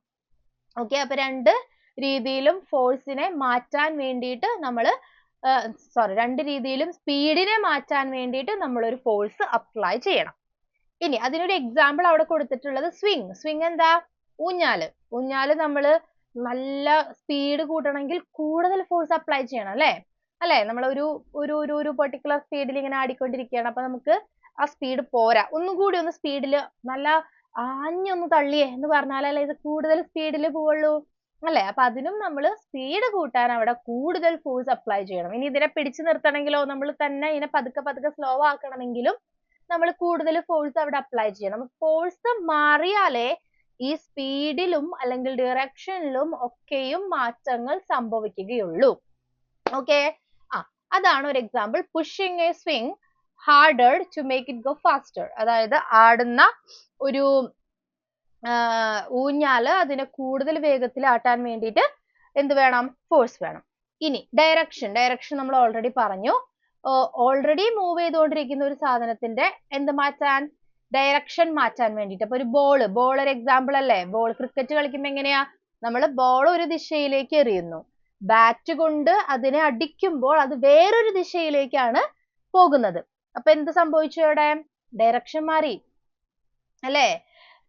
ഒരു ദിശയിൽ വരുന്ന ബോളിന്റെ പുറത്ത് വേറെ ഒരു ഫോഴ്സ് അപ്ലൈ ചെയ്തപ്പോൾ അത് ദിശ മാറി വേറെ ദിശയിലേക്ക് പോയി. അതും എന്താണ്? ഫോഴ്സ് അപ്ലൈ ചെയ്തത് കൊണ്ടല്ലേ. ആ ഫോഴ്സ് അവിടെ ഇല്ലെങ്കിൽ അത് നേരെ ആ ബോൾ അങ്ങോട്ട് പോവല്ലേ ഉള്ളൂ. അതിന്റെ ഡയറക്ഷൻ മാറില്ല. അപ്പൊ അതാണ് ഒരു എക്സാമ്പിൾ. ഡയറക്ഷൻ മാറുന്നതിന്റെ, ദിശ മാറുന്നതിന്റെ ഒരു എക്സാമ്പിൾ ആണത്. ഇനി ഷേപ്പ് ഓർ സൈസ്, അത് നമ്മൾ ഓൾറെഡി പറഞ്ഞു. ഒരു അത്രയല്ലേ ഉള്ളൂ ഇവിടെ. ഷേപ്പ് ആൻഡ് സൈസ് എന്ന് പറഞ്ഞു കഴിഞ്ഞാൽ ഡിഫോം ചെയ്യുക. ഓൾറെഡി നമ്മളൊരു സാധനത്തിന് ഒരു ഫോഴ്സ് അപ്ലൈ ചെയ്ത് കഴിഞ്ഞാൽ അതിന്റെ എന്ത് സംഭവിക്കും? അതിന്റെ രൂപത്തിൽ മാറ്റം വരും. ഇപ്പൊ ചപ്പാത്തിക്കൊക്കെ നമ്മൾ എങ്ങനെ മാവ് കുഴയ്ക്കുന്ന, കയ്യിലിട്ട് ഭയങ്കര ഫോഴ്സ് ഇങ്ങനെ കൊടുക്കുമ്പോൾ ഓരോ രൂപങ്ങൾ വരും. ആദ്യം അത് വെറും ഒരു പൊടിയായിരുന്ന സാധനമായിരുന്നു. വെള്ളം ഒഴിച്ച് കുഴയ്ക്കുമ്പോൾ പിന്നെ അതൊരു ഡഫ് ആയ ഒരു ഉണ്ടയായി. പിന്നെ അതിൽ നിന്ന് ഓരോരോ ഉരുളകൾ ഉരുട്ടുക എന്ന് പറഞ്ഞാൽ ഓരോന്നും നമ്മൾ ഫോഴ്സ്, അത് കഴിഞ്ഞ് നമ്മൾ വീണ്ടും ഒരു ഫോഴ്സ് അപ്ലൈ ചെയ്യുമ്പോൾ അത് എന്തായി? പരന്നു വന്നു അല്ലെ. അപ്പൊ എന്തൊക്കെ മാറ്റങ്ങളാ സംഭവിക്കുന്നത് ചപ്പാത്തിയുടെ ഒരു പ്രോസസ്സിൽ? എല്ലാതും എന്താണ്? ഫോഴ്സ് അപ്ലൈ ചെയ്യുന്നത് കൊണ്ട് വരുന്ന മാറ്റമാണ്. അപ്പൊ അമ്മ ചപ്പാത്തി ഉണ്ടാക്കുമ്പോൾ നമ്മൾ പോയിട്ട് പറയാം, അമ്മയ്ക്ക് അറിയോ അമ്മ ഇവിടെ ചെയ്തുകൊണ്ടിരിക്കുന്നത് ഒരു ഒബ്ജക്റ്റിന്റെ ഷേപ്പ് ഓർ സൈസ് മാറ്റലാണ്, അതിന്റെ കാരണം ഒരു ഫോഴ്സ് ആണെന്നൊക്കെ അല്ലെ. അപ്പൊ നമ്മൾ ഭയങ്കരമായിട്ട് പഠിക്കുന്നുണ്ടെന്ന് തോന്നുന്നു അമ്മമാർക്ക്. അപ്പൊ ഇതും ഒരു ഫോഴ്സിന് എക്സാമ്പിൾ ആണ്. അപ്പൊ ഈ ചപ്പാത്തിയുടെ കേസ് പറയാൻ കാരണം ഒരുപാട് മാറ്റങ്ങൾ വരുന്നുണ്ട് അവിടെ. ആദ്യം വെറും ഒരു പൊടിയുമായിരുന്ന സാധനത്തിൽ വെള്ളം ഒഴിച്ച് നമ്മൾ അതിനെ കൈകൊണ്ട് അതിന്റെ പ്രോസസ്സ് ചെയ്യുമ്പോൾ അത് വേറൊരു രൂപത്തിലായി. അവിടെ നിന്ന് വീണ്ടും ഒരു രൂപത്തിലേക്ക് നമ്മുടെ ഫോഴ്സ് ഉപയോഗിച്ച് നമ്മൾ അതിനെ മാറ്റി. ദെൻ വീണ്ടും അത് പരന്നു വന്നു. അപ്പൊ ഒരുപാട് ചേഞ്ചസ് വരുന്നുണ്ട്. അത് ചപ്പാത്തിയുടെ മാവ് കുഴയ്ക്കുക അല്ലെങ്കിൽ മാവ് കുഴയ്ക്കുക എന്നുള്ള പരിപാടി ചോദിച്ച് കണ്ടിട്ടുള്ള ഒരു ക്വസ്റ്റ്യൻ ആണ്. ഓക്കെ, അപ്പൊ ഇത്രയുമാണ് നമ്മുടെ ഫോഴ്സിന്റെ എഫക്ട്സിന് എക്സാമ്പിൾസ് ആയിട്ട് വരുന്നത്. അപ്പൊ ഇതെല്ലാവർക്കും ക്ലിയർ ആയില്ലേ? എല്ലാ എക്സാമ്പിൾസും കാര്യങ്ങളൊക്കെ എല്ലാവർക്കും ക്ലിയർ ആയില്ലേ? ഓക്കെ, അപ്പൊ എല്ലാവർക്കും ക്ലിയർ ആയി എന്ന് ഞാൻ വിചാരിക്കുന്നു. നമ്മളപ്പോ ഇനി ഇതിലേക്കാ പോകുന്നത്. ഇനി നമുക്കൊരു വർക്ക്ഷീറ്റ് ചെയ്യാനുണ്ട്. യെസ്, കണ്ടില്ലേ നമ്മുടെ എക്സാമ്പിള്. നമുക്ക് ഈ ഒരു വർക്ക്ഷീറ്റ് ചെയ്യാനുണ്ട്. വർക്ക്ഷീറ്റ് എന്ന് പറഞ്ഞ കാര്യമായിട്ടൊന്നുമില്ല. നിങ്ങൾ പറയും എവിടെയൊക്കെയാണ് ഫോഴ്സ് കാരണം ഒരു ഷേപ്പിന് ചേഞ്ച് വരുന്നതെന്ന് നിങ്ങൾ പറയും. എവിടെയൊക്കെയാണ് വരാത്തതെന്നും നിങ്ങൾ പറയും. അത്രേ ഉള്ളൂ. എല്ലാവർക്കും ക്ലിയർ ആയിട്ടുണ്ട്. അപ്പൊ എന്താണ്, എല്ലാവർക്കും ക്ലിയർ ആയില്ലേ? ഇതിപ്പോ നമ്മൾ ഇനിയിപ്പോ ഈ ചെയ്യാൻ പോകുന്ന ഈ വർക്ക്ഷീറ്റ് എന്ന് പറയുന്നത് വേറെ കാര്യമായിട്ടൊന്നുമില്ല. കുറെ സിറ്റുവേഷൻസ് അവിടെ കൊടുത്തിട്ടുണ്ട് അല്ലെ. ആ സിറ്റുവേഷൻസിന്റെ ഒരു അടിസ്ഥാനപ്പെടുത്തി എവിടെയൊക്കെയാണ് ഒരു സാധനത്തിന്റെ ഒരു വസ്തുവിന്റെ ഷേപ്പ് മാറുന്നതെന്നും എവിടെയൊക്കെയാണ് മാറാത്തതെന്നും നമ്മൾ പറയാൻ പോവാണ്. നമ്മളല്ല, നിങ്ങൾ പറയാൻ പോവാണ്. അതാണ് എന്ത്? ഈ വർക്ക്ഷീറ്റ്. ഓക്കെ, അപ്പൊ ഇത്രയും കാര്യങ്ങളാണ് നമ്മൾ ഫോഴ്സിന്റെ എഫക്റ്റ് ആയിട്ട് പഠിച്ചത്. ഇതോടുകൂടി കഴിഞ്ഞാൽ പിന്നെ നമ്മൾ അടുത്തത് പോകുന്നത് ഇനി പ്രഷറിലേക്കാണ്. യെസ്, ഇനി നമ്മൾ പോകുന്നത് പ്രഷറിലേക്കാണ്. അപ്പൊ നമ്മുടെ ഈ ചാപ്റ്ററിന്റെ പേര് ഫോഴ്സ് ആൻഡ് പ്രഷർ എന്നാണല്ലോ. അപ്പൊ ഫോഴ്സ് നമ്മളിപ്പോ പഠിച്ചു കഴിഞ്ഞു. ഓൾമോസ്റ്റ് എല്ലാ കാര്യങ്ങളും പഠിച്ചു കഴിഞ്ഞു. ഇനി നമ്മൾ പോകുന്നത് പ്രഷറിലേക്കാണ്. പ്രഷറിലേക്ക് പോകുന്നു എന്ന് പറഞ്ഞു കഴിഞ്ഞാൽ ഫോഴ്സിന് ഇനി ആവശ്യമില്ല എന്നല്ല കേട്ടോ. പ്രഷറിലേക്ക് പോയാലും നമുക്ക് ഫോഴ്സിനെ വേണം. പക്ഷെ ഫോഴ്സിന്റെ മാത്രമായിട്ടുള്ള കാര്യങ്ങൾ ഓൾറെഡി പറഞ്ഞു കഴിഞ്ഞു. ഓക്കെ, ഇനി നിങ്ങളാണ് പറയേണ്ടത്. ഞാൻ ചോദ്യം ചോദിക്കും. അപ്പൊ ഈ ഓരോ സിറ്റുവേഷൻസിലും എവിടെയൊക്കെയാണ് ഫോഴ്സിന്റെ എന്ത് മാറുന്നത്? സ്റ്റേറ്റ് ഓഫ് മോഷൻ മാറുന്നത്. അതായത് അനങ്ങാതിരിക്കുന്നത് നീങ്ങുകയോ അനങ്ങിക്കൊണ്ടിരുന്നത് നിൽക്കുകയോ, അതാണ് സ്റ്റേറ്റ് ഓഫ് മോഷൻ എന്ന് പറയുന്നത്. അത് എവിടെയൊക്കെയാണ് മാറുന്നത്, പിന്നെ എവിടെയൊക്കെയാണ് ഷേപ്പ് മാറുന്നത്. ഇത്രയും കാര്യങ്ങളാണ് നിങ്ങൾ ഈ പറയാൻ പോകുന്നത് കേട്ടോ. അപ്പൊ ഞാൻ ക്വസ്റ്റ്യൻസ് ചോദിക്കാം, നിങ്ങൾ പറയാം. ഞാൻ ഇപ്പോഴേ ഇതിന് ക്വസ്റ്റ്യൻസ് ഉൾപ്പെടുത്തിയിട്ടുള്ളത്. നമുക്കപ്പോ ഇതിന്റെ ഇടയിൽ തന്നെ ക്വസ്റ്റ്യൻസ് ഡിസ്കസ് ചെയ്ത് പോയി കഴിഞ്ഞാൽ പിന്നെ നമുക്ക് അവസാനം വീണ്ടും പ്രീവിയസ് ഇയർ ക്വസ്റ്റ്യൻസ് എന്ന് പറഞ്ഞിട്ട് നമുക്ക് ഡിസ്കസ് ചെയ്യണ്ടല്ലോ. നമ്മൾ ഇതിന്റെ ഇടയിൽ കഴിഞ്ഞ ക്ലാസ്സിലും കുറെ പഴയ ക്വസ്റ്റ്യൻസ് ഒക്കെ ഡിസ്കസ് ചെയ്തിട്ടുണ്ടായിരുന്നു. പിന്നെ ഇതും വരാൻ സാധ്യതയുള്ള രീതിയിലുള്ള ആപ്ലിക്കേഷൻ ലെവലിലുള്ള ക്വസ്റ്റ്യൻ ആണ്. അപ്പൊ നോക്കുവോ, a lump of dough on a plate. അതായത് നമ്മൾ ഈ പറഞ്ഞ പോലെ ചപ്പാത്തി മാവിന്റെ ആ ഒരു ലംപ് അവിടെ ഉണ്ട്, മൊത്തത്തിലുള്ള ഒരു ലംപ് ഉണ്ട്. അതിനെ കൈ കൊണ്ട് പ്രസ് ചെയ്യാണ്. ഇങ്ങനെ കൈ കൊണ്ട് പ്രസ് ചെയ്തുകൊണ്ടിരിക്കുകയാണ്. ഇവിടെ എന്താണ് മാറുന്നത്? എന്താണ് അവിടെ മാറ്റം വരുന്നത്? Change in state of motion ആണോ അല്ലെങ്കിൽ ചേഞ്ച് ഇൻ ഷേപ്പ് ആണോ? എന്താണ് സംഭവിക്കുന്നത്? വേഗം പറഞ്ഞോളൂ. ഇപ്പൊ നമ്മൾ ഓൾറെഡി ഇപ്പൊ തന്നെ പറഞ്ഞു കഴിഞ്ഞ കാര്യമാണ്. ക്ലാരിറ്റി ഇല്ല നിങ്ങൾക്ക് എനിക്ക് തോന്നുന്നു, എനിക്കിവിടെ തോന്നുന്നുണ്ട്. കുഴപ്പമില്ല, ഞാൻ ചോദിക്കുന്നുണ്ടല്ലോ, അതിന് ഉത്തരം നിങ്ങൾ പറഞ്ഞാൽ മതി. ഇനി നിങ്ങൾക്ക് ഗ്രൂപ്പിലേക്ക് വരുമ്പോൾ ക്ലിയർ ആയിട്ട് കാണാൻ പറ്റും കേട്ടോ. ഓക്കെ, ഇതിപ്പോ നമ്മള് ഷെയർ ചെയ്യല്ലേ, അപ്പൊ കുറച്ച് ക്ലാരിറ്റി കുറവുണ്ടായിരിക്കും. ഞാനീ അപ്പൊ കുറെ പേര് പറഞ്ഞു തുടങ്ങിയിട്ടുണ്ട്. ഷേപ്പ് ആണെന്ന് പറയുന്നുണ്ട്. ചേഞ്ച് ഇൻ ഷേപ്പ് ആണ് അല്ലെ? എല്ലാവരും പറയണോ ആൻസർ? നിങ്ങൾക്ക് എന്താണ് തോന്നുന്നത് എന്ന് പറയോ? അതായത് ഷേപ്പ് ആണോ മാറുന്നത്, അല്ലെങ്കിൽ അതിന്റെ ഒരു മോഷൻ ആണോ മാറുന്നത്? മോഷൻ മാറുന്നുണ്ടോ? അപ്പൊ ഷേപ്പ് മാറുന്നുണ്ടെന്ന് നിങ്ങൾ പറഞ്ഞു. മോഷൻ മാറുന്നുണ്ടോ? ചപ്പാത്തി മാവ് ഓൾറെഡി ഇരിക്കുകയായിരുന്നു ഒരു സ്ഥലത്ത്, അത് അവിടെ നിന്ന് അതിന്റെ മൂവ്മെന്റ് അല്ലെങ്കിൽ അങ്ങനെ എന്തെങ്കിലും സംഭവിക്കുന്നുണ്ടോ അതിന്? ഇല്ല. അപ്പൊ എല്ലാവരും പറയുന്ന ആൻസർ കറക്റ്റ് ആണ്. ചേഞ്ച് ഇൻ ഷേപ്പ് ആണ് അവിടെ സംഭവിക്കുന്നത്.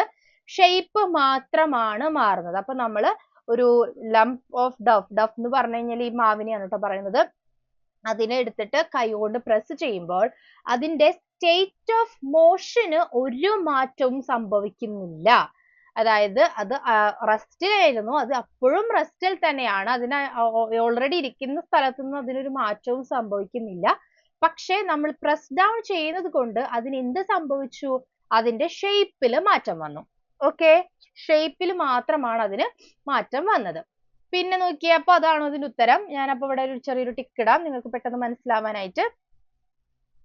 അപ്പൊ ഇവിടെ വരുന്ന മാറ്റം എന്തിനാണ്?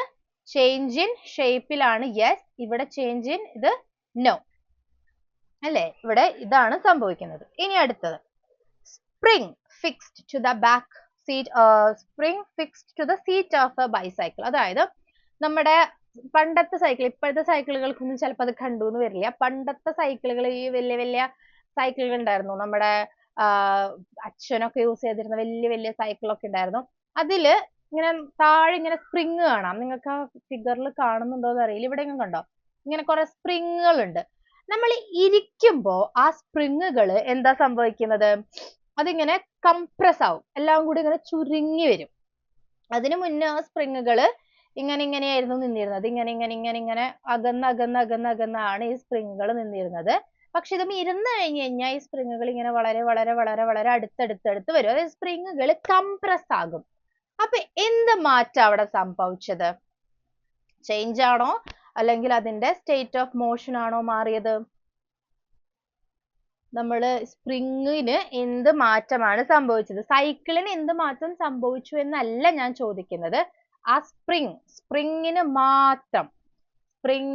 മാത്രമാണ് ഞാൻ ചോദിച്ചത് എന്ത് മാറ്റമാണ് സംഭവിച്ചതെന്ന്. ആ സ്പ്രിങ് ഓൾറെഡി ഇരുന്ന സ്ഥലത്ത് നിന്ന് സൈക്കിൾ മൂവ് ചെയ്തു എന്നൊന്നും ഇവിടെ പറയുന്നില്ല. ജസ്റ്റ് ആ സീറ്റിൽ ഇരുന്നപ്പോൾ വന്ന മാറ്റം, അല്ലാതെ സൈക്കിൾ ഓടി തുടങ്ങിയിട്ടൊന്നുമില്ല കേട്ടോ. വെറുതെ ആ സീറ്റിൽ ആദ്യം ഇങ്ങനെ ഉണ്ടായിരുന്ന സ്പ്രിങ് ഇരിക്കുക എന്ന് പറഞ്ഞു കഴിഞ്ഞാൽ ഒരു ഫോഴ്സ് അല്ലേ അവിടെ അപ്ലൈ ചെയ്യുന്നത്. ഇവിടെ ഒരു ഫോഴ്സ് അപ്ലൈ ചെയ്തപ്പോൾ അത് വളരെ അടുത്തേക്ക് വന്നു, കംപ്രസ് ആയി. അപ്പൊ എന്ത് മാറ്റമാണ് അവിടെ സംഭവിച്ചത് എന്നാണ് ചോദ്യം.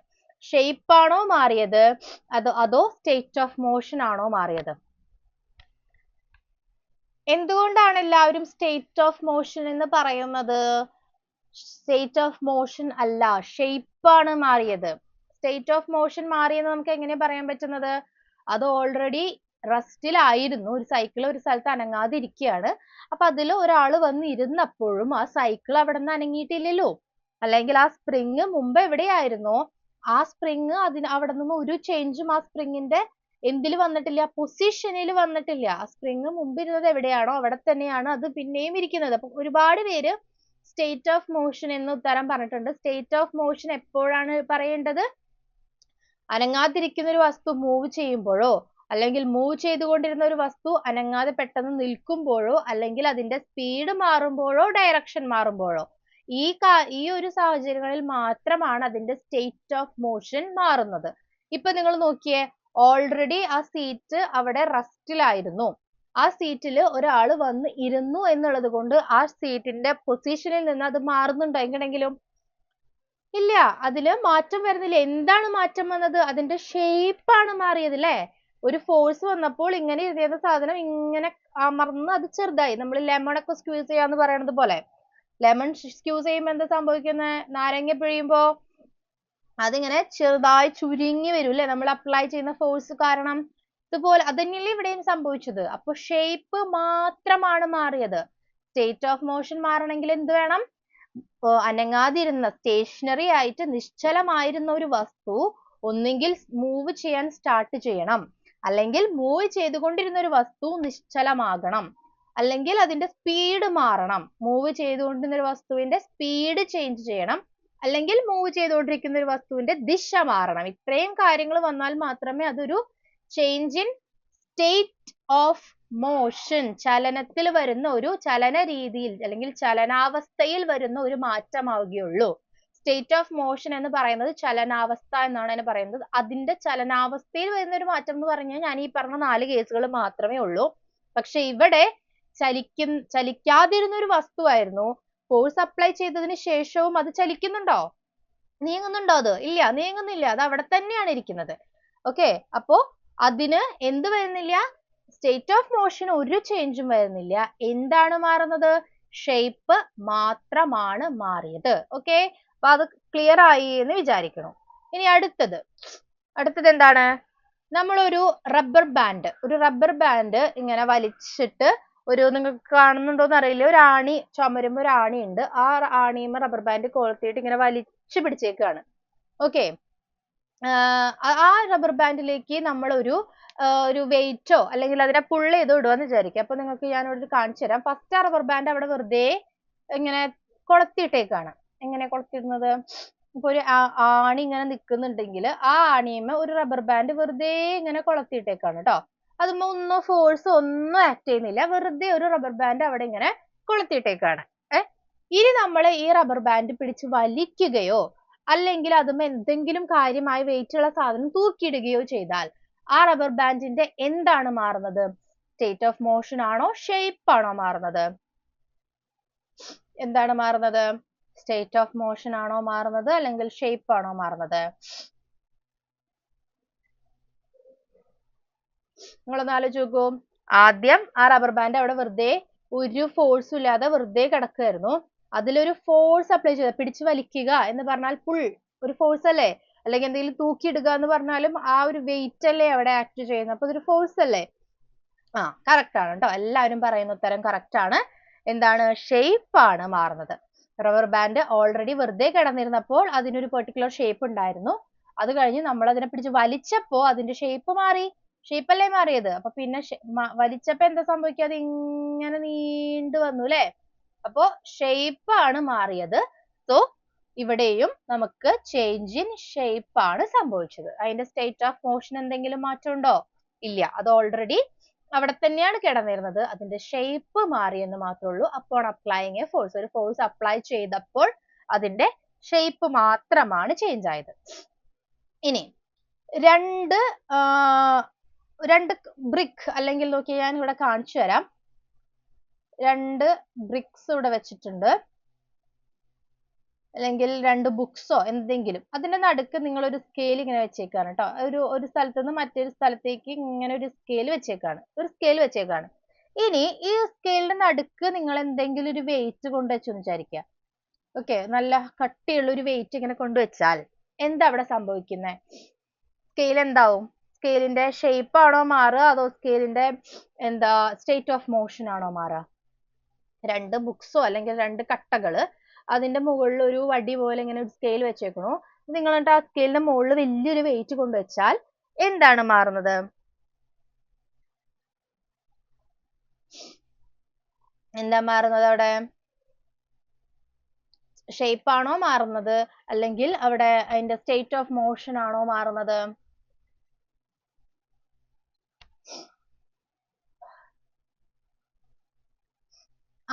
ഇപ്പോഴും നിങ്ങൾ ഇപ്പൊ പറയുന്ന ആൻസേഴ്സ് ഈ ലാസ്റ്റത്തെ അല്ലേ? ലാസ്റ്റത്തെ ആൻസർ അല്ലേ നിങ്ങൾ ഇപ്പൊ പറയുന്നത്? ഷേപ്പ് തന്നെയാണ് മാറുന്നത്. എങ്ങനെയാണ് സ്റ്റേറ്റ് ഓഫ് മോഷൻ മാറുന്നത്? അത് ഓൾറെഡി അവിടെ റെസ്റ്റിലായിരുന്നില്ലേ? ആ ഒരു വെയിറ്റ് വെച്ച് കഴിഞ്ഞാലും അത് അവിടെ നിശ്ചലമായിട്ടല്ലേ ഇരിക്കുന്നത്. മൂവ്മെന്റ് തുടങ്ങുന്നുണ്ടോ? ഇല്ല. അത് അവിടെ നിന്ന് മൂവ് ചെയ്തിരുന്ന ഒരു സാധനമാണോ? അതിനെ പിടിച്ചു നിർത്തുകയാണോ ചെയ്തത്? അല്ല. സോ ഷേപ്പ് തന്നെയാണ് മാറുന്നത്. ഓൺലി ഷേപ്പ് തന്നെയാണ് അവിടെ മാറുന്നത്. അപ്പൊ ഈ 4 കേസുകളും ഷേപ്പ് ചേഞ്ച് ആവുന്നതിനുള്ള എക്സാമ്പിൾസ് ആണ്. ഓക്കെ, അവിടെയും ഷേപ്പ് തന്നെയാണ് മാറുന്നത്. ഓക്കെ, അവിടെയും ഷേപ്പ് തന്നെയാണ് മാറിയത്. ഓക്കെ. അപ്പൊ ഈ 4 കേസസും ഈ നമ്മൾ ചപ്പാത്തി മാവ് പ്രസ് ചെയ്യുന്നതും ഈ സൈക്കിളിന്റെ സ്പ്രിങ്ങിന് വരുന്ന ചേഞ്ചും ഇരിക്കുമ്പോ റബ്ബർ ബാൻഡ് വലിക്കുമ്പോഴും അല്ലെങ്കിൽ ഇങ്ങനെ ഇതിവിടെ വെച്ച് കഴിയുമ്പോൾ ഒരു വെയിറ്റ് അവിടെ വെച്ച് കഴിയുമ്പോൾ എന്താ സംഭവിക്കുന്നത്? ഇതിങ്ങനെ സെന്റർ ഭാഗം മാത്രം വളയും അല്ലെ? ഇങ്ങനെ ഇരുന്ന സാധനം ഇങ്ങനെ വളയും അല്ലെ? അങ്ങനെ വളയുകയാണ് അവിടെ സംഭവിക്കുന്നത്. എന്തുകൊണ്ടാണ്? ആ വെയിറ്റ് അവിടെ വെച്ചത് കൊണ്ട്. ആ വെയിറ്റ് എന്ന് പറയുന്നത് ഒരു ഫോഴ്സ് ആണ്. വെയിറ്റ് നമ്മൾ എവിടെയെങ്കിലും ഒരു വെയിറ്റ് കൊണ്ടുവയ്ക്കാന്ന് പറഞ്ഞു കഴിഞ്ഞാൽ ആ വെയിറ്റ് കാരണം അവിടെ ഒരു ഫോഴ്സ് ആക്ട് ചെയ്യും അല്ലെ? വെയിറ്റ് എന്ന് പറഞ്ഞാൽ ഒരു ഫോഴ്സ് ആണ്. വെയിറ്റ് എന്ന് പറഞ്ഞു കഴിഞ്ഞാൽ ഒരു വസ്തുവില് ഗുരുത്വാകർഷണ ബലം മൂലമുണ്ടാകുന്ന ഫോഴ്സ് ആണ് എന്ത്? വെയിറ്റ്. ഗുരുത്വാകർഷണം കാരണം ഒരു വസ്തുവിൽ ഉണ്ടാകുന്ന ബലമാണ് വെയിറ്റ്. വെയിറ്റ് എന്ന് പറയുന്നത് ഒരു തരത്തിൽ ഒരു ഫോഴ്സ് തന്നെയാണ്, ഒരു ബലം തന്നെയാണ്. ഒരു വസ്തു ഗുരുത്വാകർഷണ ബലം ഉണ്ടെങ്കിൽ മാത്രമേ വെയിറ്റ് ഉണ്ടാവുള്ളൂ. ഗുരുത്വാകർഷണം ഇല്ലാത്തൊരു സ്ഥലത്ത് ചെന്ന് കഴിഞ്ഞാൽ നമുക്ക് വെയിറ്റ് എന്ന് പറയുന്നത് 0 ആയിരിക്കും. വെയിറ്റ്, മാസ് അല്ല, വെയിറ്റ്. നിങ്ങൾക്ക് കുറെ പേരൊക്കെ വിചാരിച്ചിട്ടുണ്ട് മാസും വെയിറ്റും സെയിം ആണെന്ന്. മാസും വെയിറ്റും സെയിം അല്ല. വെയിറ്റ് എന്ന് പറഞ്ഞാൽ അതൊരു ഫോം ഓഫ് ഫോഴ്സ് ആണ്, ഒരു ബലത്തിന്റെ വേറൊരു രൂപമാണ് വെയിറ്റ്. ഇനി മാസ് എന്ന് പറഞ്ഞു കഴിഞ്ഞാൽ അത് എപ്പോഴും സെയിം ആയിരിക്കും, എവിടെ പോയാലും സെയിം ആയിരിക്കും. കാരണം അത് നിങ്ങളുടെ മൊത്തത്തിലുള്ള മാറ്റർ ആണ്. മൊത്തത്തിലുള്ള നമ്മുടെ ഫ്ലഷും ബോൺസും ബ്ലഡും അതാണ് മാസ്. അത് എപ്പോഴും തുല്യമായിരിക്കും, അത് മാറുന്നില്ല. നമ്മളിപ്പോ ഇവിടെ നിന്ന് നോക്കിയാലും ചന്ദ്രനിൽ പോയി നോക്കിയാലും മാസ് എന്ന് പറയുന്നത് എപ്പോഴും തുല്യമായിരിക്കും. പക്ഷെ വെയിറ്റ് നമ്മൾ ഇവിടെ ഭൂമിയിൽ നിന്ന് നോക്കിയാലും ചന്ദ്രനിൽ പോയിട്ട് വെയിറ്റ് നോക്കിയാലും ഡിഫറെന്റ് ആയിരിക്കും.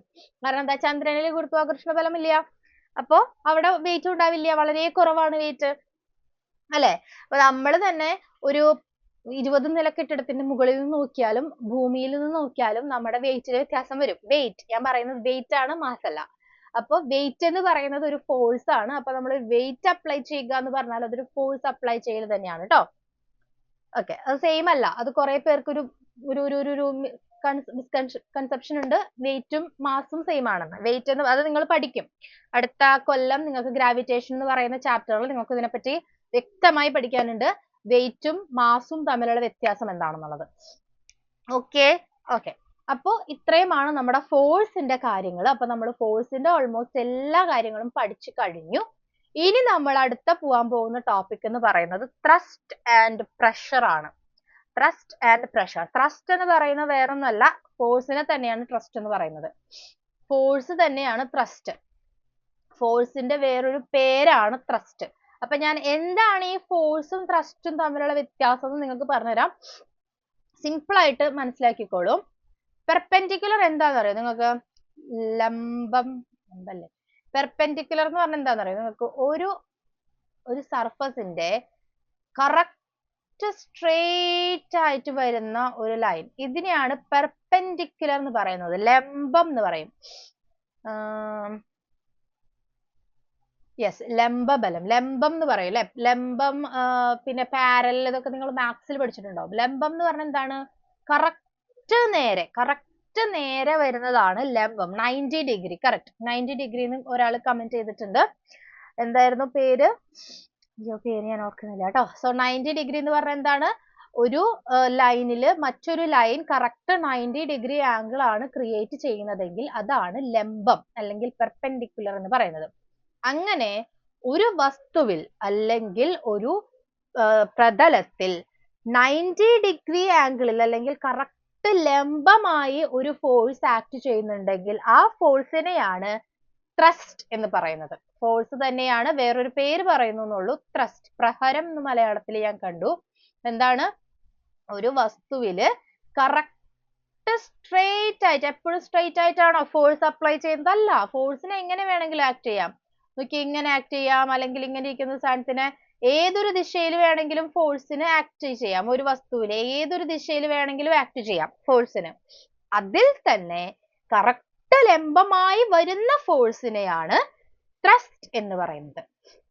ഓക്കെ, മനസ്സിലായോ? കറക്റ്റ് ലംബമായി, കറക്റ്റ് പെർപെൻഡിക്കുലർ ആയി. പെർപെൻഡിക്കുലറിന് വേറൊരു വേർഡും കൂടി ഉണ്ട്, നോർമൽ. നോർമൽ എന്ന് പറയുന്ന ഒരു വേർഡും കൂടി പെർപെൻഡിക്കുലർ എന്ന് പറയുന്ന വേർഡിനുണ്ട് കേട്ടോ. ഇംഗ്ലീഷ് മീഡിയംകാരോടാണ് പറയുന്നത്. കറക്റ്റ് നോർമൽ ആയിട്ട്. നോർമൽ എന്ന് പറഞ്ഞു കഴിഞ്ഞാൽ വളരെ നോർമൽ ആയ ആള്, ആ നോർമൽ അല്ല. നോർമൽ എന്ന് പറഞ്ഞു കഴിഞ്ഞാൽ കറക്റ്റ് പെർപെൻഡിക്കുലർ ആയിട്ട് വരുന്നത്. അപ്പൊ ഇന്ന് ഇത്രയും മനസ്സിലാക്കിയാൽ മതി നിങ്ങൾ. ത്രസ്റ്റ് എന്താണെന്ന്. ഒരു പ്രതലത്തിൽ അല്ലെങ്കിൽ ഒരു വസ്തുവിന്റെ പുറത്ത് കറക്റ്റ് 90 ഡിഗ്രിയിൽ കറക്റ്റ് ലംബമായി കറക്റ്റ് സ്ട്രെയിറ്റ് ആയിട്ട് അപ്ലൈ ആകുന്ന ഫോഴ്സ് ആണ് എന്ത് ത്രസ്റ്റ് പ്രഹരം എന്ന് പറയുന്നത്. കറക്റ്റ് ലംബമായിട്ട് ബാക്കി വരുന്നത് എല്ലാതും ഫോഴ്സ്, പക്ഷെ ഈ കറക്റ്റ് ലംബമായി വരുന്ന സാധനത്തിനുള്ള ഒരു എക്സ്ട്രാ പേരാണ് എന്ത് ത്രസ്റ്റ്. എക്സ്ട്രാ പേര്, അത് ഫോഴ്സ് തന്നെയാണ്, വേറൊരു പേര് പറയുന്നേ ഉള്ളൂ. അപ്പൊ അതും പ്രഷറും തമ്മിലുള്ള ബന്ധം. അപ്പൊ നമ്മൾ ത്രസ്റ്റ് വെച്ചിട്ടാണ് എന്ത് പ്രഷർ, മർദ്ദത്തിനെ പറയാൻ പോകുന്നത്. മർദ്ദത്തിനെ പറ്റിയൊക്കെ നിങ്ങൾ കേട്ടിട്ടുണ്ടായിരിക്കാം. പ്രഷർ. അപ്പൊ ഇനി ഫോഴ്സും പ്രഷറും അല്ലെങ്കിൽ ത്രസ്റ്റും പ്രഷറും തമ്മിലുള്ള ബന്ധമാണ് ഇനി നമ്മൾ അടുത്തതായിട്ട് ഈ ടോപ്പിക്കിൽ പഠിക്കാൻ പോകുന്നത്. ഈ പ്രഷർ നമുക്ക് 2 തരത്തിലുള്ള പ്രഷർ പഠിക്കാനുണ്ട്, ഉണ്ടല്ലോ 3 തരത്തിൽ. സാധാരണ പ്രഷർ, പിന്നെ ലിക്വിഡിന്റെ പ്രഷർ, പിന്നെ അറ്റ്മോസ്ഫിയറിക് പ്രഷർ. ഇത്രയും കാര്യങ്ങളോട് പഠിക്കാനുണ്ട്. അപ്പൊ നമുക്കത് അടുത്ത ക്ലാസ്സിൽ ഡിസ്കസ് ചെയ്യാം. അപ്പൊ അടുത്ത ക്ലാസ്സോടുകൂടി ഇത് അവസാനിക്കും ഈ ചാപ്റ്റർ. പിന്നെ ഞാൻ അടുത്ത ക്ലാസ്സിൽ മോസ്റ്റ് പ്രോബബ്ലി അടുത്ത ക്ലാസ്സിൽ തന്നെ പുതിയ ചാപ്റ്ററും സ്റ്റാർട്ട് ആക്കും. ഓക്കെ, അപ്പൊ ഇന്നത്തെ ക്ലാസ് ഇത്രയേ ഉള്ളൂ. എല്ലാവർക്കും എല്ലാതും ക്ലിയർ ആയി എന്ന് ഞാൻ വിചാരിക്കുന്നു. ഓക്കെ, അപ്പോ എല്ലാവരും ഹാർട്സ് ഒക്കെ ഇട്ടോളൂ വേഗം. ഓക്കെ, അപ്പൊ നമ്മുടെ ക്ലാസ് ഇന്നത്തെ ക്ലാസ് ഇത്രേ ഉള്ളൂ. അപ്പൊ എല്ലാവർക്കും ക്ലിയർ ആയെന്ന് വിചാരിക്കുന്നു. സംശയമുള്ള ആൾക്കാർ വീഡിയോ വരുമ്പോ വീഡിയോ കാണുക. ആൻഡ് അടുത്ത ക്ലാസ്സിലേക്ക് വരുമ്പോ ഈ വീഡിയോ ഇതുവരെ ഉള്ളത് കണ്ടിട്ട് വേണം വരാൻ. ആരും മറക്കരുത്, കണ്ടിട്ട് വേണം വരാൻ. ഓക്കെ, അല്ലെങ്കിൽ നിങ്ങൾക്ക് ആകെ കൺഫ്യൂഷൻ ആവും. കാരണം ഇതുവരെ പഠിച്ച ഫോഴ്സ് മുഴുവൻ കഴിഞ്ഞു, ഇനി നമ്മൾ പ്രഷറിലേക്കാണ് കടക്കാൻ പോകുന്നത്. അപ്പൊ ആരും മറക്കാതെ വീഡിയോ ഒക്കെ കണ്ടിട്ട് വേണം വരാൻ. ഓക്കെ, അപ്പൊ ഇന്നത്തെ ക്ലാസ് ഇത്രേ ഉള്ളൂ. അപ്പൊ ഹാർട്സ് ഒക്കെ വേഗം വന്നോട്ടെ. വരുന്നുണ്ട്. പക്ഷെ ഇത്രയധികം പേര് 121 വ്യൂസ് കാണിക്കുന്നുണ്ട്. എന്നിട്ട് ആകെ 2-3 പേർക്കാണോ മനസ്സിലായുള്ളൂ? എല്ലാവരും മനസ്സിലാക്കിയിട്ടുണ്ട്. Okay, very good. അപ്പൊ എല്ലാവരും നല്ല ആക്റ്റീവ് ആയിട്ട് ആൻസേഴ്സ് ഒക്കെ പറഞ്ഞു. Very good. അപ്പൊ നമുക്ക് ഇനി അടുത്ത ക്ലാസ്സിൽ കാണാം. സോ എല്ലാവർക്കും ബൈ, ഗുഡ് നൈറ്റ്.